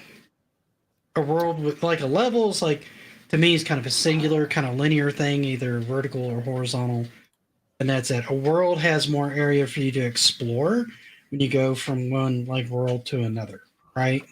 Right. I still think. I mean, I call it level. I think level is because you can even stage the levels. Level 1-1, 1-2. I don't know. I never thought about stage. And John, you are correct. The Wii version of Resident Evil 4 is the definitive version. Wow. Motion controls work perfectly on that. That's a really good advertisement for motion controls for the Wii. And that's obviously probably what Sony was going for when they did the move. I absolutely did do that too, and I think I might, if I try to use the thing again to do a video on it, I might have some like corrosion, because I don't know if I've still got batteries in those things or not. I have some of the original Wiimotes, the ones that needed the Motion Plus, and then I have one of the Motion Plus controllers. I was actually thinking that thing was going to be like a staff about this long by the time they got done adding stuff to it, because it's like click, click, click, click. It's a thing. By the way, how you doing, Stampede? It's good to see you, man. Yeah, it was a beast. Yeah, stages, many stages, levels in a world. Right. That was my thinking too. Yeah. So, do we want to stay on 360? Because I know it had Viva Pinata. It had the Gears series. Halo 3 and Reach were phenomenal. Yes, they were. ODST Fable was not bad either. 3 was on there. I want to say Fable 2 launched on there. Fable 2 I thought was... 2 was on that one. On the 360? Didn't have 2 and 3? I think so. Give me I feel a like second. 3 came out very shortly after the second one. Yes, 2 was on 360. Came out in 2008. Yeah, and then 3. And then that was pretty much the end of that series. They had an anniversary one, but I think they were on the Xbox One. And then they were piloting they were beta testing a free to play Fable game that Phil Spencer shuttered. Another mistake I think he made. I called think you Fable guys Legends. know my feelings on Code Veronica. I feel like I made that clear. They did have a Connect. Actually, they did have a Connect. Fable did have a Connect game. Honestly, I need to go back and try Code Veronica again. I actually wish they'd remaster that without the tank controls. I might have a lot more fun with it. I just don't like tank controls. I don't think I could ever go back and play those not remastered, because I cannot stand tank controls in those games. They drive me insane. I didn't like Code Veronica. There might have been a lot of shoot 'em ups. I wasn't big in shoot 'em ups around that era. I'm trying to think of the because you're my shmup guy. I'll be honest with you. I did Rob not play. I did not play a lot of shmups on the 360, if any. All my shmups really were Sega CD, Sega Saturn. I don't even have a lot of shmups for the Dreamcast. The only one I played on the 360 was Ikaruga, because it was on the Ikaruga was. That's true. where I got it. That's where I played it first. But that's not where I played it first. That was in your GameCube collection too. Didn't that start on the that GameCube? Was Dreamcast, then GameCube, then available on the okay. So it just got ported a lot. Okay. Yeah. I mean, I really ported out. Yeah, I really did not play shmups on the 360. Yeah, I remember cave shooters. Okay. Quake 4. There were some. Yeah, I could see Japan having a lot of those. Yeah, and that's why I didn't play a lot of exclusive, and one that I feel is an underrated game, Blue Dragon. Oh gosh. And that was made specifically to appeal to the Japanese market, and was done by the same guy that did, I think, Final Fantasy VII. Yep. Hironobu Sakaguchi was his name. Yeah. He worked at Square, and broke off to create a development studio called Mistwalker, and they did Blue Dragon. And I remember it was a 2-disc set. What a just great Yeah, and I game. can't say I disagree with this. It's a good game, but it's a little tedious, and it did. I agree with that. The story wasn't quite as good. They tried to do a DBZ art style, which was good. They knocked that out of the park. And the concept of like the shadows and stuff to fight for them, I thought was cool. But the story did drag in parts. But it was nice to see them embracing Japanese RPGs when they had kind of done everything they could to destroy them. Well, then they came back. I mean, don't forget too, that's not the only one that they did for the 360. They also did Lost Odyssey. I didn't remember Lost Odyssey, but the original 360 also had Mass Effect. I don't remember hitting PlayStation. I thought that was an exclusive. It did not until BioWare was purchased by EA, and then once the contract ran out, they did put a copy of Mass Effect on PS4, but no, it was an Xbox exclusive for the entire 360 generation. And that whole series hit on the 360, if I recall. The 1, 2, and 3. Mass Effect 3 was at the very tail end of the lifespan. Yep. And then Andromeda came out for the Xbox One, PS4. Yes. So eventually, Mass Effect would come out for multi-platform, but it took a while. There was a long. I didn't know there was a single-player Final Fantasy universe. That sounds almost weird because I thought that was an MMO.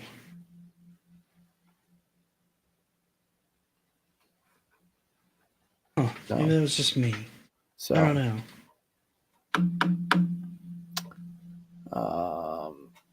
Let's see. Yeah, I was. Apparently Pete's saying that they put the Mass Effect trilogy on PS3 eventually. They did. That's why I was saying Okay. once EA purchased BioWare, then they multi-platted it. But while BioWare, because the original version of the game was published by Microsoft, not by EA, so that's when they were bought by EA, and that contract time ended. Then they went ahead and put it out on PS3, like towards the end of PS3's era. Rob, what the hell did you have on here? I know you said you played Gears. The Gears of War series. In most of the other games I had, it didn't really have a whole lot of exclusive games that stood out to me. So I had Lost Planet. Good one. I really like that one.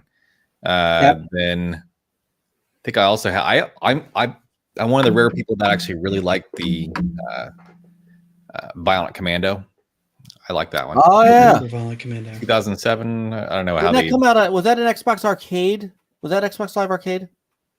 Well, remember it was they did like this whole Bionic Commando multi-game explosion. So yeah. Didn't they reboot Bionic Commando that generation? Okay, now I remember what you're talking about.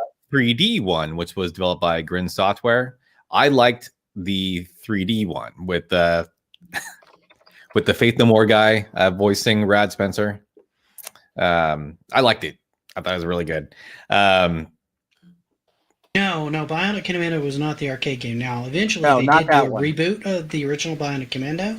Yeah, Pace has got it. It came out, but that was something different. Yeah, Rearmed. Yeah. But there was another Bionic Commando that was a 3D game that they did. Or whatever however they, it was just called Bionic Commando. Yeah. Lost Planet Bionic Commando. I also liked Unreal 3. I like that one. I thought Unreal 3 was pretty good. Around that time, I thought they were. I thought it was a little. I enjoyed that one more on PC. Unreal Championship. A Championship was the Xbox version. I thought it was. Yeah. I thought. Didn't they have Unreal 3 Black Edition or something like that that came out on there too? There's like a Black Edition for it. I'm not sure. I don't think. That might have been OG.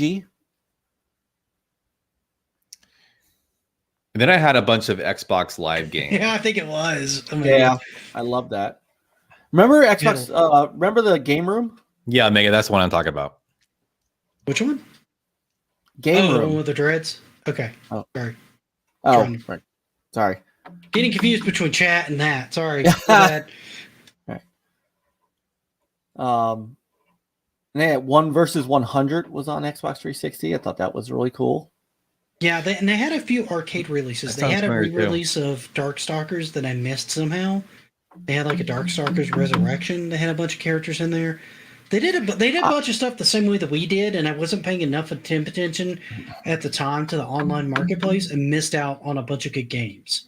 Because they weren't advertised well enough, and they just completely boom over my head. I mean, I have a really good collection. My collection's upstairs, so I'm not running up to get them. Yeah, Left 4 Dead. Left 4 Dead. I don't think that was exclusive, but that was great. It was not. I didn't enjoy the first one that much. The second one I got into when I was playing with friends. The first one I didn't get into. And Back 4 Blood kind of cheesed me off recently because I think they removed the single-player campaign out of it and put a button that said coming soon, and that really pissed me off because it was there. Oh, also BioShock. That was BioShock. That was amazing. Goodness. Yeah. BioShock 2 I thought was really good too. Yep. BioShock 1 was the better of the two, but they were both outstanding. I did not like BioShock 2. BioShock 2 was actually the last new game that I actually just returned to GameStop. I did not like that one. But I just I liked the first one so much. And I played through that game. That was the first one that actually I achievement hoard out. So I went through every single achievement you could, including going through on the hardest difficulty without using any continues. That's what it was, which isn't really that hard. Yeah, I think once you understand that game, you could probably pull that off. Particularly if you can use. No, it's without using the. You have to go through on the hardest difficulty without using the respawn chambers, which is really easy because all you have to do is just spam save states all the way through, because you can save anywhere in that game. So I forgot about that. Yeah. You take a couple steps, save it. Take a couple steps, save it, and then. Yep. I did that with the OG Doom all the time, man. Turn a corner, not dead yet, save. That's what you do. Anyway, so that was all those games that I loved. I was able to just get right on the PS3. However, I don't know what it is, but I don't know if BioShock 1 was just buggy in general, and I was just so blown away that I just didn't notice it on the 360. But I had a miserable experience when I played it again on the PS3. It crashed constantly. It was freezing. I don't remember it crashing. So I don't know if the PS3 is just a terrible build, or if it was just like the whole game was like that on all the platforms. I don't remember it crashing hardly any at all on me in the 360, if at all. It seemed to play perfectly on the 360. I don't remember any of that That's happening. my recollection of it as well. Also, Geometry Wars. Outstanding game. Yes, you want it a was. good shooter? Good point-based shooter? Yeah. Any of the Geometry Wars games. Geometry Wars 1 has a special place for me. I played hours of that game, even solo. Yeah, I had that one on the Wii. Yeah, Geometry Wars 3 is really good, but it's like very three-dimensional, and that gets confusing sometimes, but it's still incredibly good. So I know that you guys are not big racing fans, but I'm gonna try to get into Forza. I promise. Well, it's not for the 360 though.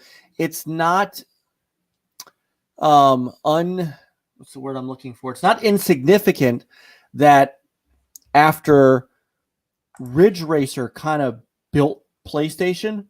Remember Ridge Racer on PlayStation versus pretty much any Saturn racing game? Yes. That Ridge Racer 6 was an Xbox 360 exclusive. As was, speaking of games with the number 6 in it, Ace Combat 6, another game that was PlayStation centric. Ace Combat 6, Fires of Liberation, which I have upstairs. Hi, Zeno. Good to see you, man. So, hey, Zeno, was an Xbox exclusive. It was kind of amazing what Microsoft was able to pull off. Phil Spencer at the time was, kind of the head of that. The things he was able to pull off for exclusivity. And now you're getting into, in-house stuff too, like Crackdown, which was an amazing game for what it did. I loved Crackdown 1. Crackdown 2 I thought went a little weird with their almost zombie thing. Because I still really enjoyed it. And don't get me wrong, Crackdown 3 is Crackdown 1, and there's nothing wrong with more Crackdown. I don't know. Something about it just wasn't grabbing me like the first two did. Well, because there was the sordid history of that game. So the first game was done by Real Time Worlds, which was not Dave Perry, Dave Jones. I was about to say Dave Perry, David Jones's studio.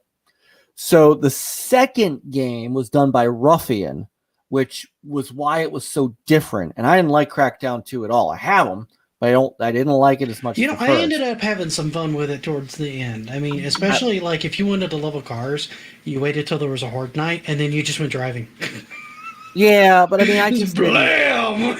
So Crackdown 3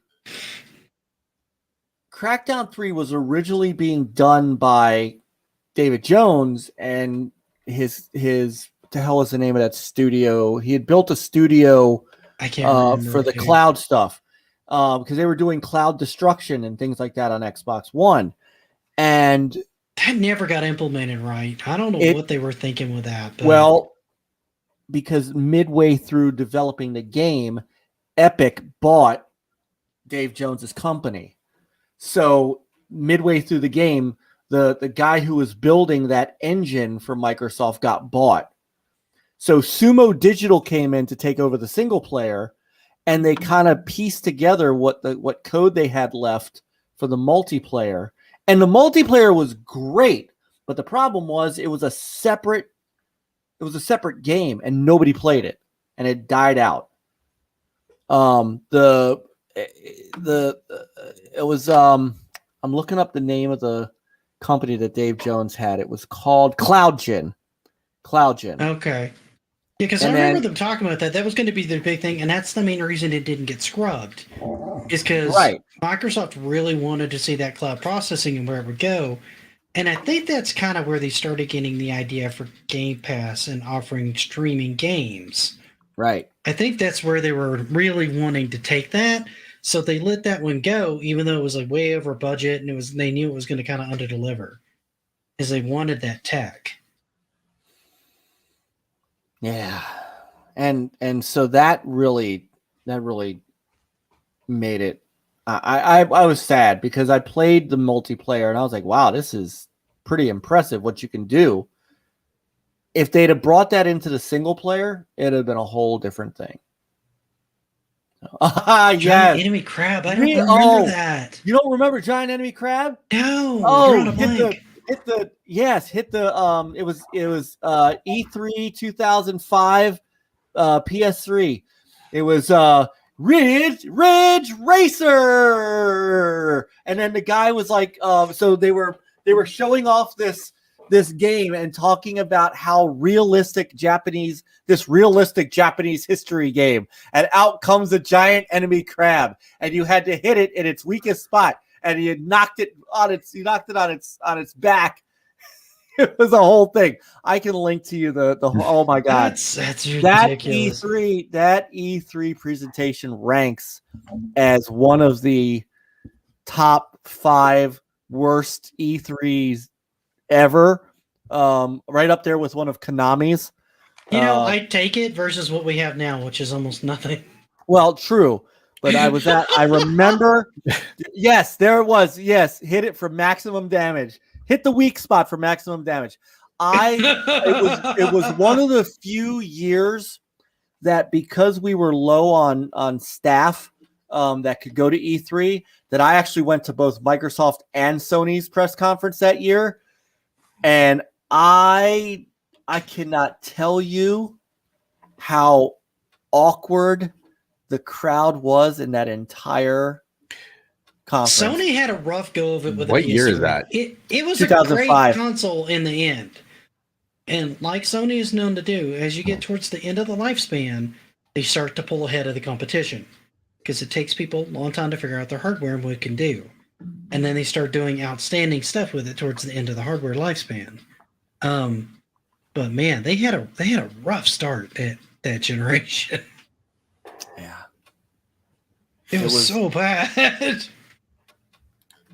So then we move into the Xbox One, and I'll admit I was not a fan of this one.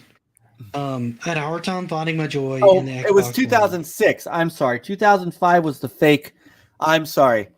2005 was the fake Killzone trailer. 2006 was the hit the was weak the spot. crab, the fighting crab thing? Yeah. And real quick, can I just add one more thing before go we ahead? Yeah, go right ahead, man. Go. I forgot about the other game. Since I couldn't get God of War 3 on the 360, I got the next best thing, Dante's Inferno, which was a fantastic game. I had a hard time going that game. I got that on the PS3 though.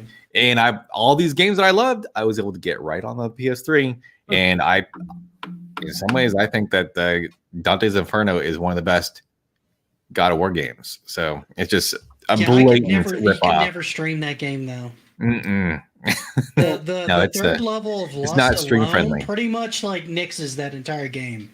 Like when everything's either a vagina or a penis, it's or kind of hard to, or something. Yeah, it was just bad, dude. I mean, it looked great at the time and it was interesting. I found I tapped out on that one after a while because the combat, I wasn't getting a lot of new abilities, so I had just what I had. And I had moved 2 steps, and it was very much like the early God of Wars they had trouble getting into. Move 2 steps, big battle arena, hundreds of guys, go. It was exactly the God of War formula. I mean, God, let me move. Well, don't forget one more small thing just before we go to the Xbox One. Don't forget Sega's. I have to mention Sega's contributions to the Xbox 360. We're not going to talk about Sonic 06, are we? No. No, I was going to talk about Condemned, but not anymore. Okay. Condemned. Yeah, I can hear the wheels. Well, maybe not with that. Damn, I have to go somewhere else with this. No, Condemned, which was a Monolith game that Sega put out. I never messed with that game. I'm not big in horror games. Oh my goodness, so I'm not big into.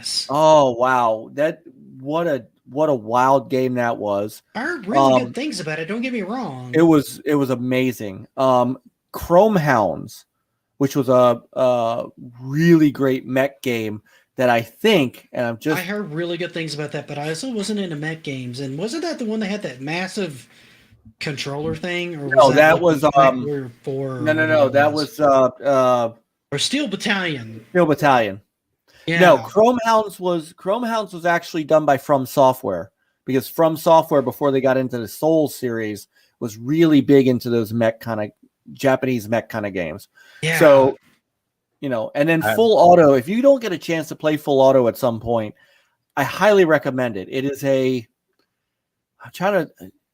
think actually Full Auto did eventually, Full Auto 2 came out for the PlayStation. Full Auto was kind of a racing, it was vehicular combat. So, it was kind of like Death Race. Okay. You reminded me of one more 360 exclusive that I actually did have, and I liked this game. Earth Defense Force was Everybody talks about Earth Defense Force, and I never played it. The cover art was so bad. It was such a shit game, but it was great shit. It was a budget game. I think it was one of those games that's like so, because it's very, very playable, but it's just very cheap also, but it's just so incredibly corny. It developed this following, and I think that's what actually they probably have like 3 or 4 more sequels to it now, because I have but it was exclusive to the 360, so I was bummed. That was another game that was sad to lose out on when I got rid of the 360. Dude, you missed out on way more than that. There's just what we've talked about here. There was an epic amount of stuff that was Xbox exclusive that you missed out on. Yep. The original Saints Row was Xbox exclusive. See, the main one of those I played was 4, and absolutely adore Saints Row. 4 is great, but Saints Row was the, hey, we want to be like GTA, which was the same thing as True Crime. They all wanted to be GTA. But I mean, it was still a good game. See you, Mega. See you, Mega. Thanks for popping in, man. I appreciate it. I'm a little past my bedtime too. I know. Looking at the clock. We're gonna wrap up with like the Xbox One, and then we might briefly talk on because there's not a lot I can go into on Xbox One. I mean, yeah, it's they didn't really work a lot of their exclusives from the 360 generation. No, they didn't. They didn't really bring a lot of really good new ones. They brought in like Rome, they brought in Recore. None of those really did all that great. Sunset Overdrive was kind of stellar. Oh, you're talking about Rise. Yeah, Rise. I'm sorry. Rise. Sunset Overdrive I thought was amazing. I did too. I really wanted to see a sequel to that. However, you may get it. It's gonna. Well, Insomniac got bought by Sony, and that You'll pretty get much it on. And they didn't want anything to do with that in the first place because they tried to sell it to them. Now, Killer Instinct honestly that was one of that and Titanfall were the system sellers. Titanfall was so good. I bought it with the Titanfall, and that's one of the ones I actually played a good bit of the online on and enjoyed for a while before I tapped out on it. Killer Instinct. The moment I heard they were going to do a new Killer Instinct, I already wanted the console. Like, I'm not even going to lie. It was outstanding. You did a great job with it, too. Yes, they did. Iron Studios? Iron Galaxy. Iron Galaxy, before they got bought out, did, probably the best job I've ever seen. It's probably the best Killer Instinct game, bar none, for me. I would love to see somebody take up the mantle for that and try to go for it again. I could agree with that. I didn't even know Beautiful Joe hit on the 360. I had to just look that up. I'm kind of curious. Yeah, Dead Rising, Beautiful Joe and Dead Rising were good. I know Dead Rising laid on a 360, and that was that. And I really enjoyed that in the beginning, but having to go through it again and again and again got really tedious for me. I wasn't big into zombie games, so awesome. That's on me. That's not taken away from the game. That's just for me. See, I prefer to. I thought Titanfall 1 was actually really good. I haven't played Titanfall 2. The multiplayer on 1 was better than the multiplayer on 2. That's for me. Now, the campaign in Titanfall 2 was beast. I mean, I need to pick up Titanfall 2 just to go through the campaign. I don't have any interest in doing it online anymore. You should be able to get it as an Xbox Game Pass subscriber. EA I kind of want to find a Series X if they ever freaking come in stock. I don't want the S. I've had an opportunity to get the S. I don't want the S. If you want the 4K. Yeah, the campaign in 2 was good, but the multiplayer in 1 was so much nicer. A lot of people had a lot of fun with that game, and I just I think the most and I think it got tedious going back and dealing with those guys in the courtyard. The guys in the Jeep in the courtyard kind of burned me out on that game because they were difficult to deal with. Dead Rising 4 was on the Xbox One, which was a launch I didn't like that one. I loved it. Oh, I loved it. I liked it until it stuck on like Nightfall for me for like 8 fucking hours, it felt like. I could not find a way out of there. And I'm like, great, I'm totally screwed now. And this isn't fun. The 3 cool things about that game that I liked was, 1, that had Kinect usage in it. Like, if you were hiding and the zombies didn't know where you were, and you made a sound, like you said something, like my wife would come downstairs. Isolation did that too. Did you know that? Yep. My wife would come downstairs and ask me a question, and the zombies would freaking come after me because they'd hear Kinect. And by the way, what was it? NBA 2K, whatever the first NBA 2K that the Xbox One was. If you cussed at the game and the Kinect heard you, you got a technical foul. That's funny. And that's exactly why.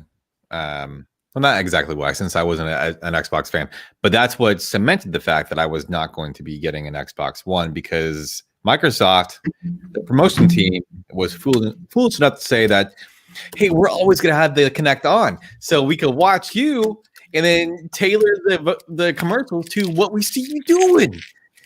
So that always online really pissed people off with the One. Which is hilarious considering now. Yeah.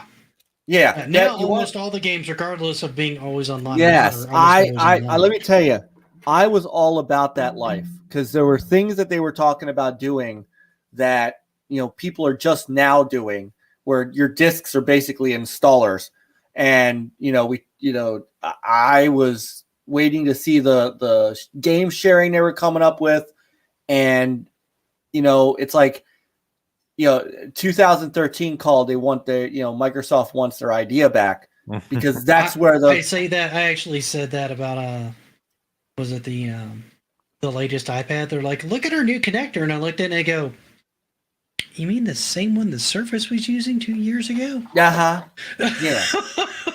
Yeah. Yes, Rise Son of Rome, man, was just, oh man. But they didn't have as many as PlayStation 4. PlayStation 4 just kept knocking it out with their exclusives. Oh yeah. Well, they got what happened was they outside reloaded. of like Halo 5, they didn't really push a lot of their old exclusives. Like not many of them made it.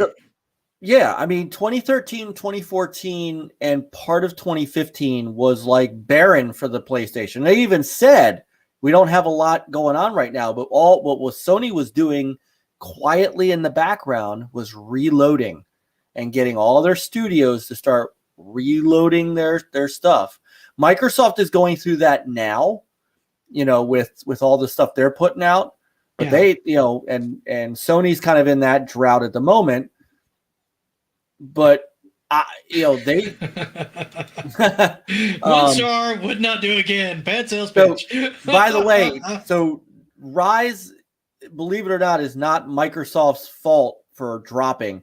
Crytek A didn't want to make a sequel, and B, Crytek owned the IP, and they were in financial trouble at the time too. There was always talk that Microsoft was going to buy Crytek.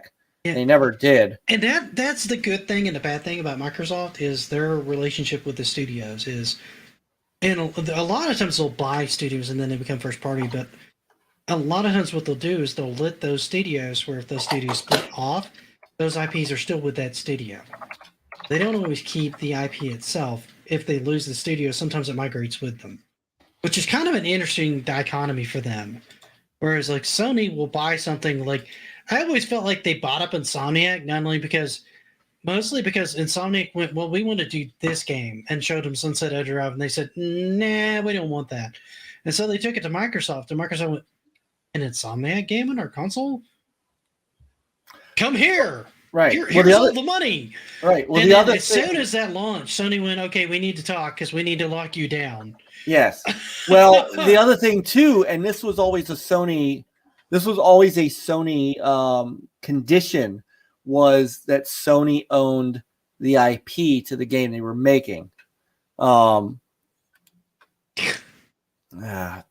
John, this is the one thing where John. I need to try Sea of Thieves, but I don't want to do it solo. Pretty cool, I don't want to do it solo, man. That game just seems like Troll Central.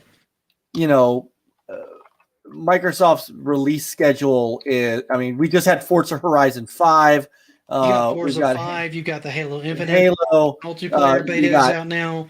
They've been on a roll recently. Yeah, they have. Exclusives. Next year, you're going to have.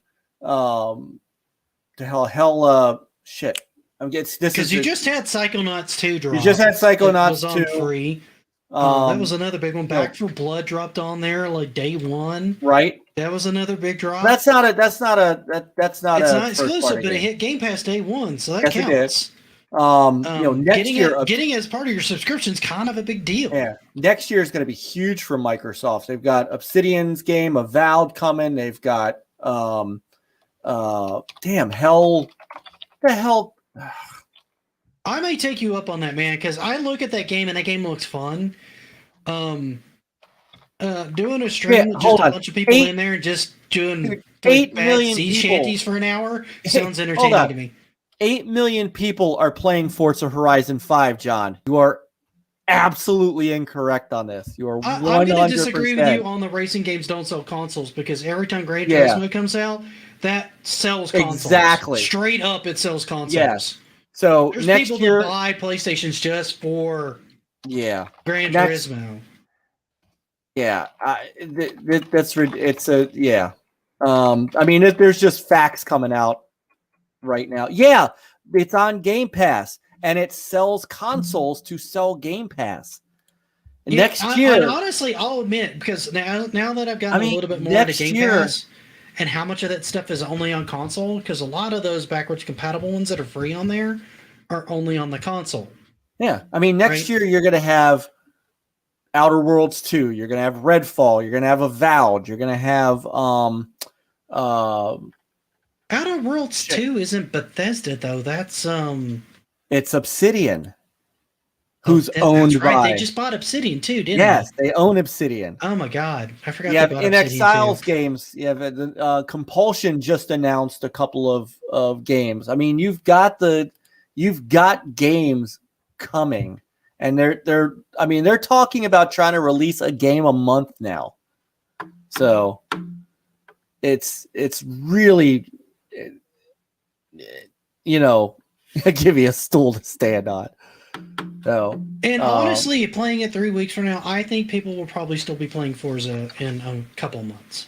Oh yeah, I think from what I've seen of that game, I think it's got decent enough legs with the way you can get new cars, and if they add some more tracks and stuff like that, I think it'll hang around. Well, I think you'll have a good crowd for it. Yeah, they'll add expansions like the Hot Wheels and the Legos and stuff. You just give them a stool. Well, you need one. Mike's kind of tall, dude. Oh, for God's sake. Don't forget, too, that next year you're going to have Starfield. Is that actually going to drop next year? Because they keep talking and talking and talking. No, and talking November. and The date is, hold on.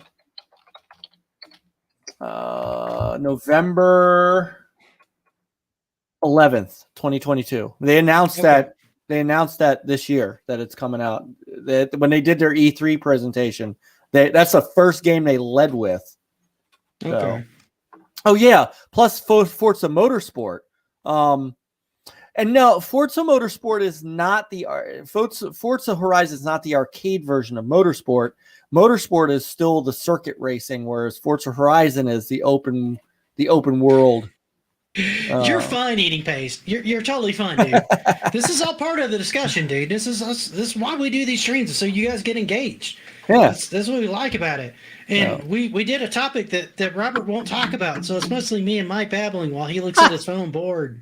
I'm communicating with the chat on the phone, so there you go.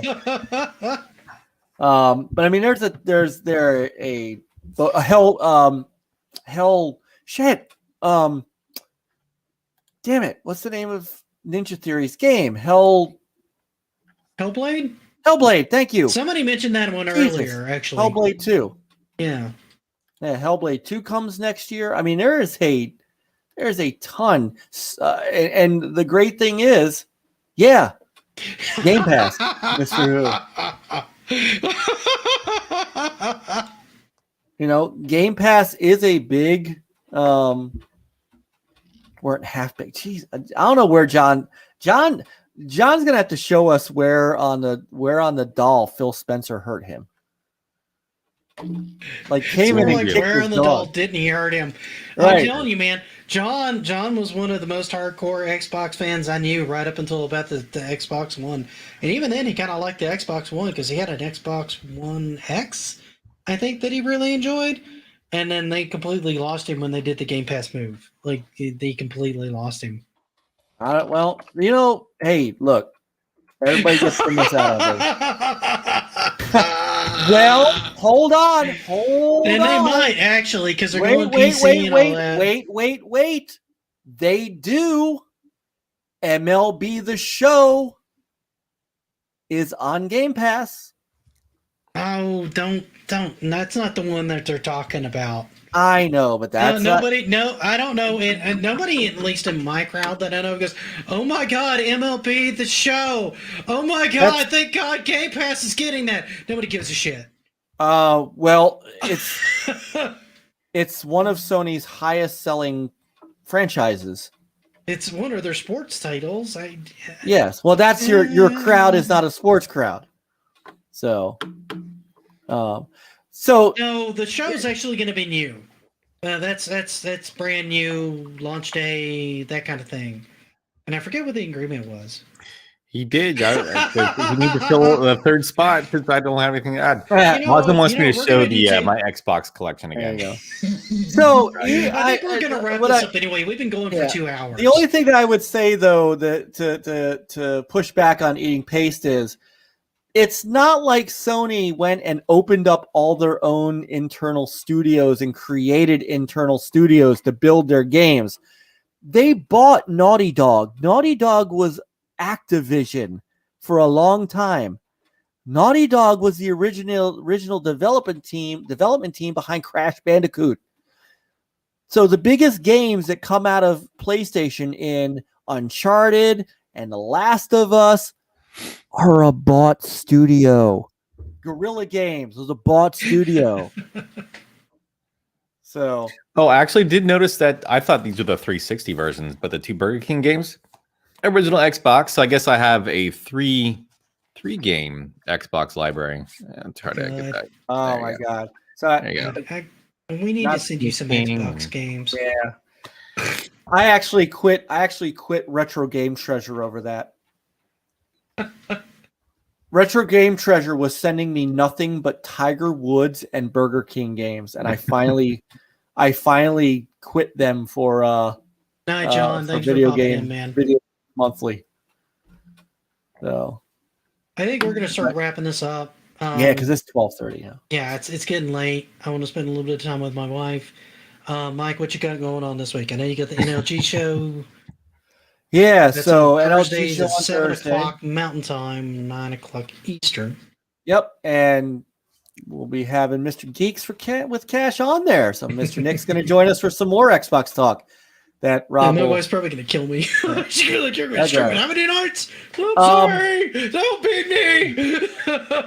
So tomorrow night, I'm going to try to stream some Cameo. On Wednesday, I don't know. I do need to get some Halo Infinite in with the boys. So Wednesday night might be some Halo Infinite. We were going to do a Forza Horizon gameplay stream on Thursday, but we're going to move that to Thanksgiving night and do like a really big open. So Thanksgiving night, in lieu of an NLG show, we're going to be streaming Forza Horizon 5, and it's going to be a completely open invite to any gamers that want to come in, and I'm gonna have to play that one a little bit before then, because I do want to play that one with you guys. Back from the Dead actually hit me and good. So did you download that? I go, yeah, I downloaded it. It's installed. I haven't had a chance to boot it up yet.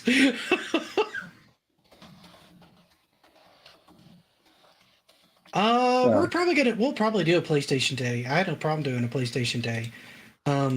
Honestly, I need to get more familiar with the PlayStation 1 library and the PlayStation 2 library, because I never owned those. I didn't jump into PlayStation until the PlayStation 3. And I enjoyed my 3, but it was still kind of a secondary console to my Xbox 360. It wasn't until the PlayStation 4, which I didn't buy as many games that generation across the board. I bought way more for my PS4. I think I've got maybe like 7 games total for my Xbox One. And I probably got like maybe 20 for my PS4. No,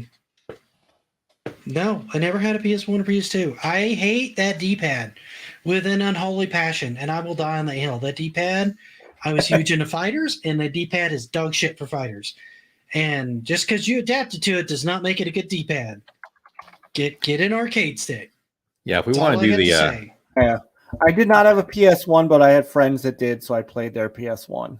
I was still a Sega guy. I played some PS1 on other people's places, but I just never owned them. And I need to really dig into that library and get a lot, because the PS1 stuff I can emulate, and the PS2 I'm thinking about buying, just to have like a physical version of that and get some of those games, because you can get those pretty cheap now.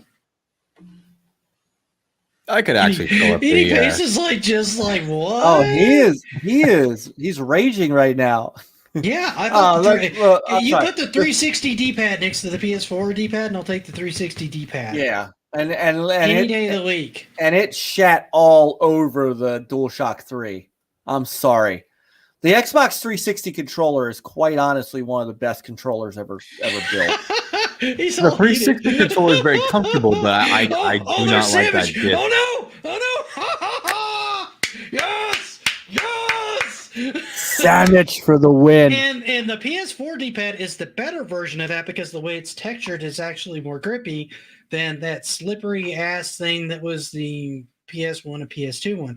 And trust me, I had the PSP and I had to modify that thing heavily and it was still ass. Terrible D-pad.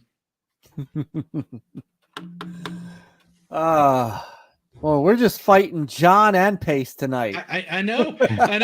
Pace is gonna unsub. He's gonna be like, no, we're done. Pace will probably not be over on NLG this week. Those bastards are going to talk about Xbox again. That good D-pad, night. Well, the PSP was fine. That D-pad was garbage. I love the PSP. Did not like that D-pad. I had multiple of them break. Straight up break. Pace said, "I am shook." Whoa! Yes, they're coming out of the woodwork. Yes. Now, I will say two things. Number one, PSP, my favorite handheld. It's a great handheld. The Vita Favorite was handheld. amazing too. Oh, I never had a Vita. Never had a PSP Go. But Vita's PSP, great. If you can find a Vita, get a Vita. I will tell come you, up with a list of games. The Vita's totally worth owning. all of my ills on the PlayStation controller were fixed in the DualShock 5. DualShock 5 is a far superior controller to any of the previous DualShocks. I still don't like that D-pad, but that controller is actually really. It almost, after having played the PS4 so long, the PS5 one, the DualShock 5 is almost a little big. It's taking me a little while to get. That's used what to I like it. about it, because the smaller controllers with the symmetrical sticks made my hands hurt. I used to call it PlayStation Claw, and the 5 is just the 5 is so freaking comfortable in my hands.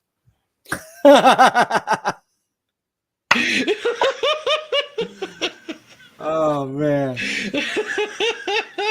Pace thought he was gonna come on to an Xbox show and spew this slander, this D-pad slander. Oh my god. Okay. We're gonna go and stop here before I get in too much trouble with the paste. I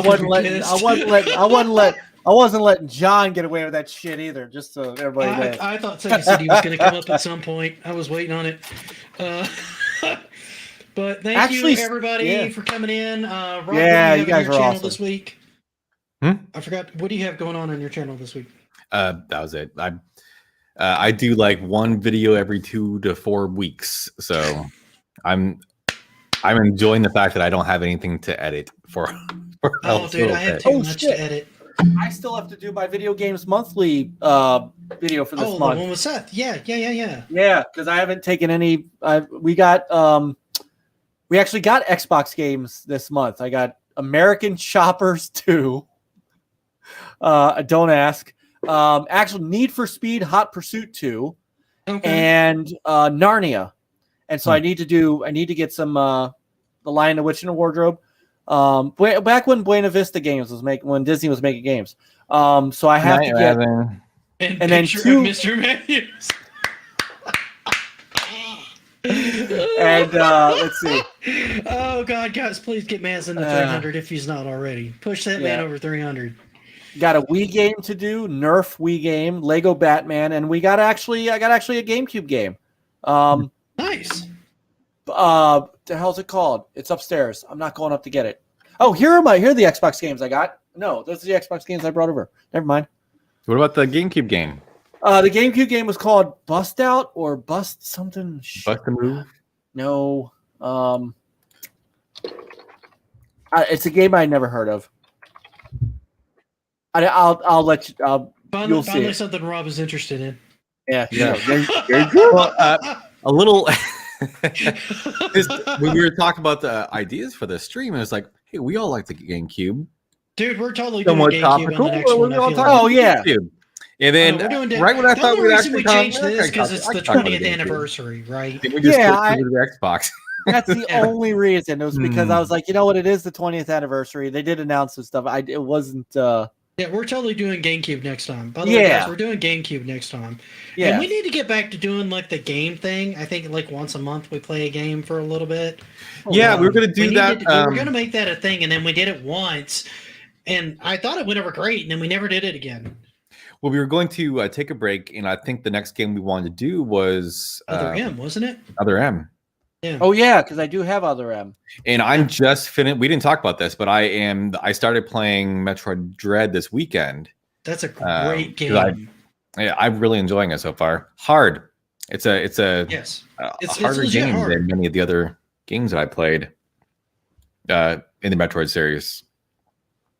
Really it's kind of beautiful short. Game too. It's kind of short. I finished it in like 12 hours, and apparently that was like blowout. Long. Well, remember that the last 15. Because I did play through both the Prime games. I replayed through those both recently. Those aren't terribly long. But before that, the most recent game I played was the one on the Game Boy Advance. Fusion. Fusion, thank you. I don't know why I drew a blank on that. Well, there were two on there. Metroid games have not been very long. When I thought how long this was clearly going to be, I was kind of surprised. But yeah, I would imagine it's typical Metroid length. Although I was surprised. I was surprised by how long they held out on. Honestly, I thought it would like zip through it too quick. Right. The GameCube game I got is called Blowout. Blowout. Yeah, made by the Majesco game, which should tell you everything you need to know about it. Mm-hmm.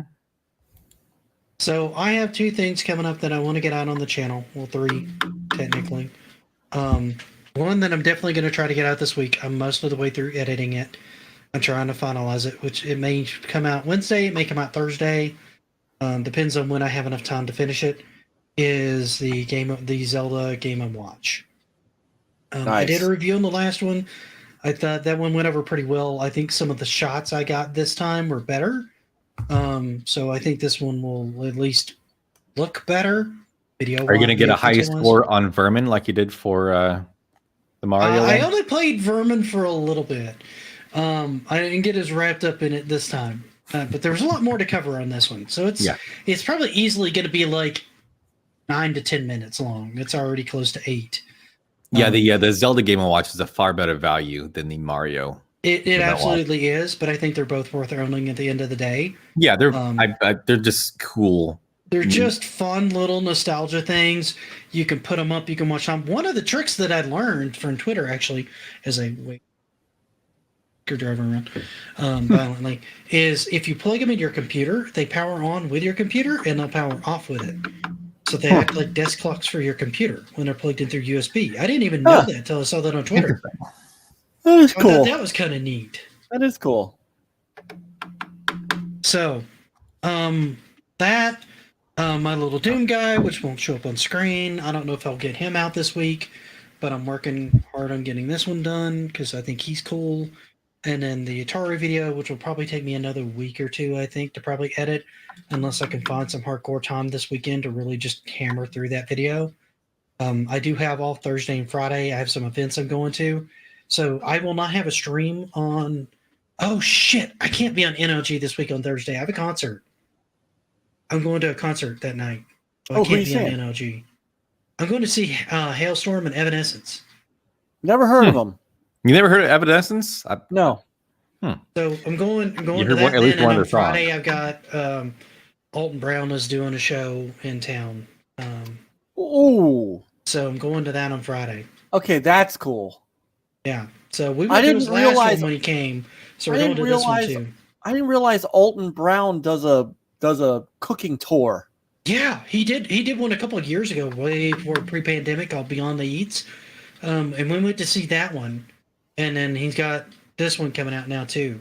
So he's hitting the Denver area on Friday. Oh, so nice.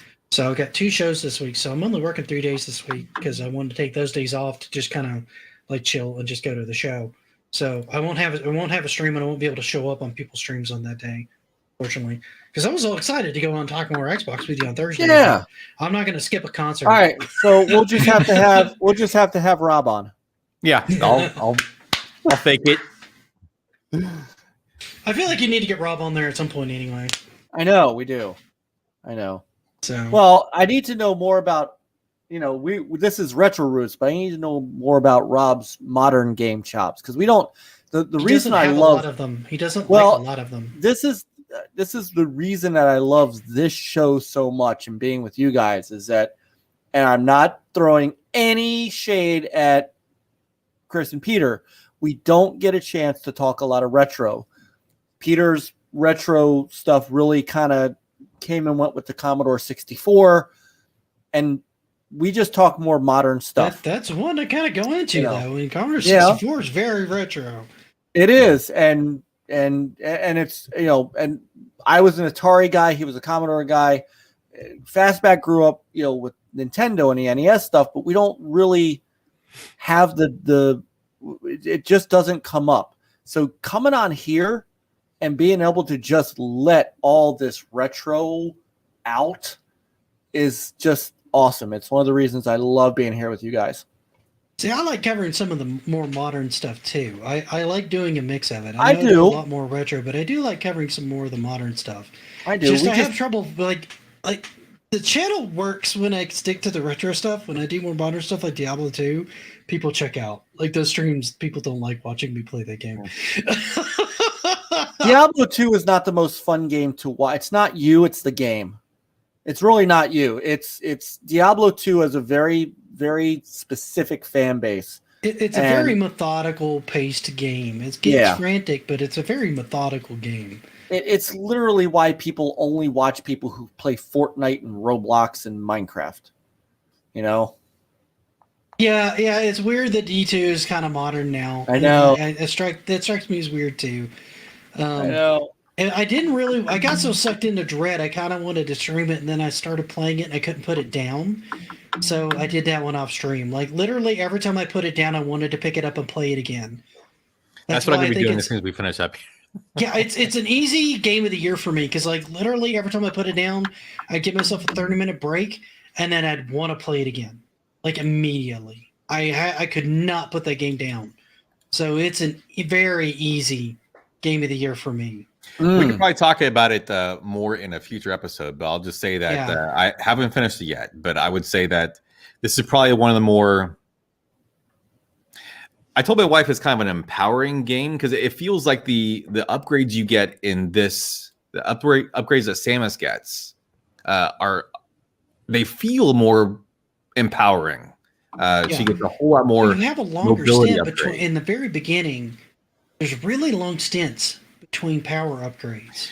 I was surprised by how long they actually held on. It was like an hour or two before they even brought up the morph ball because they were introducing other mechanics for you to get around with. Yep. And usually that's like one of the first things you get in most of the other games. Yeah, towards the end, that kind of wears off because they started realizing you're getting deep into the game and they haven't given you enough stuff. So you start finding like a bunch of upgrades. Yeah, the last one I picked up was... It kind of reminds me of the Samus Returns on the 3DS. You know how you go a long stint where you don't have much? Mm-hmm. Then all of a sudden you start getting like everything? Yeah, all the stuff. Yeah. But that's also how you know when you're approaching the end of it. Once you get the screw attack, you're like, okay, well, the game's wrapping up. Yeah, and once you get that, there's giving not me crap for like them taking away all Samus's stuff. I'm like, dude. And I'm going to make a video on this too. I'm trying to do the research on it. And I may get your guys' help on that because there's a bunch of games where you start out with a lot of power and then it gets stripped and you have to gain it back. Metroidvanias are notorious for doing that. Mm-hmm. But there's other game types like Batman Arkham Asylum, and there's been a couple others where they did that too. And I'm having trouble pinning them down because I can't freeze it in a search. But I know God of War's done that a lot too. Because you don't go into the next game with all the power-ups you had from the first game. And if you started Metroid with the screw attack and the power bomb, it's over. You're done. Mm-hmm. Like, that's game over. Those things are too powerful. You can't get those to somebody in the beginning. It's just too much. But anyway, we could talk about this later. We have gone over 2 hours. 79 was not the only one to make that popular.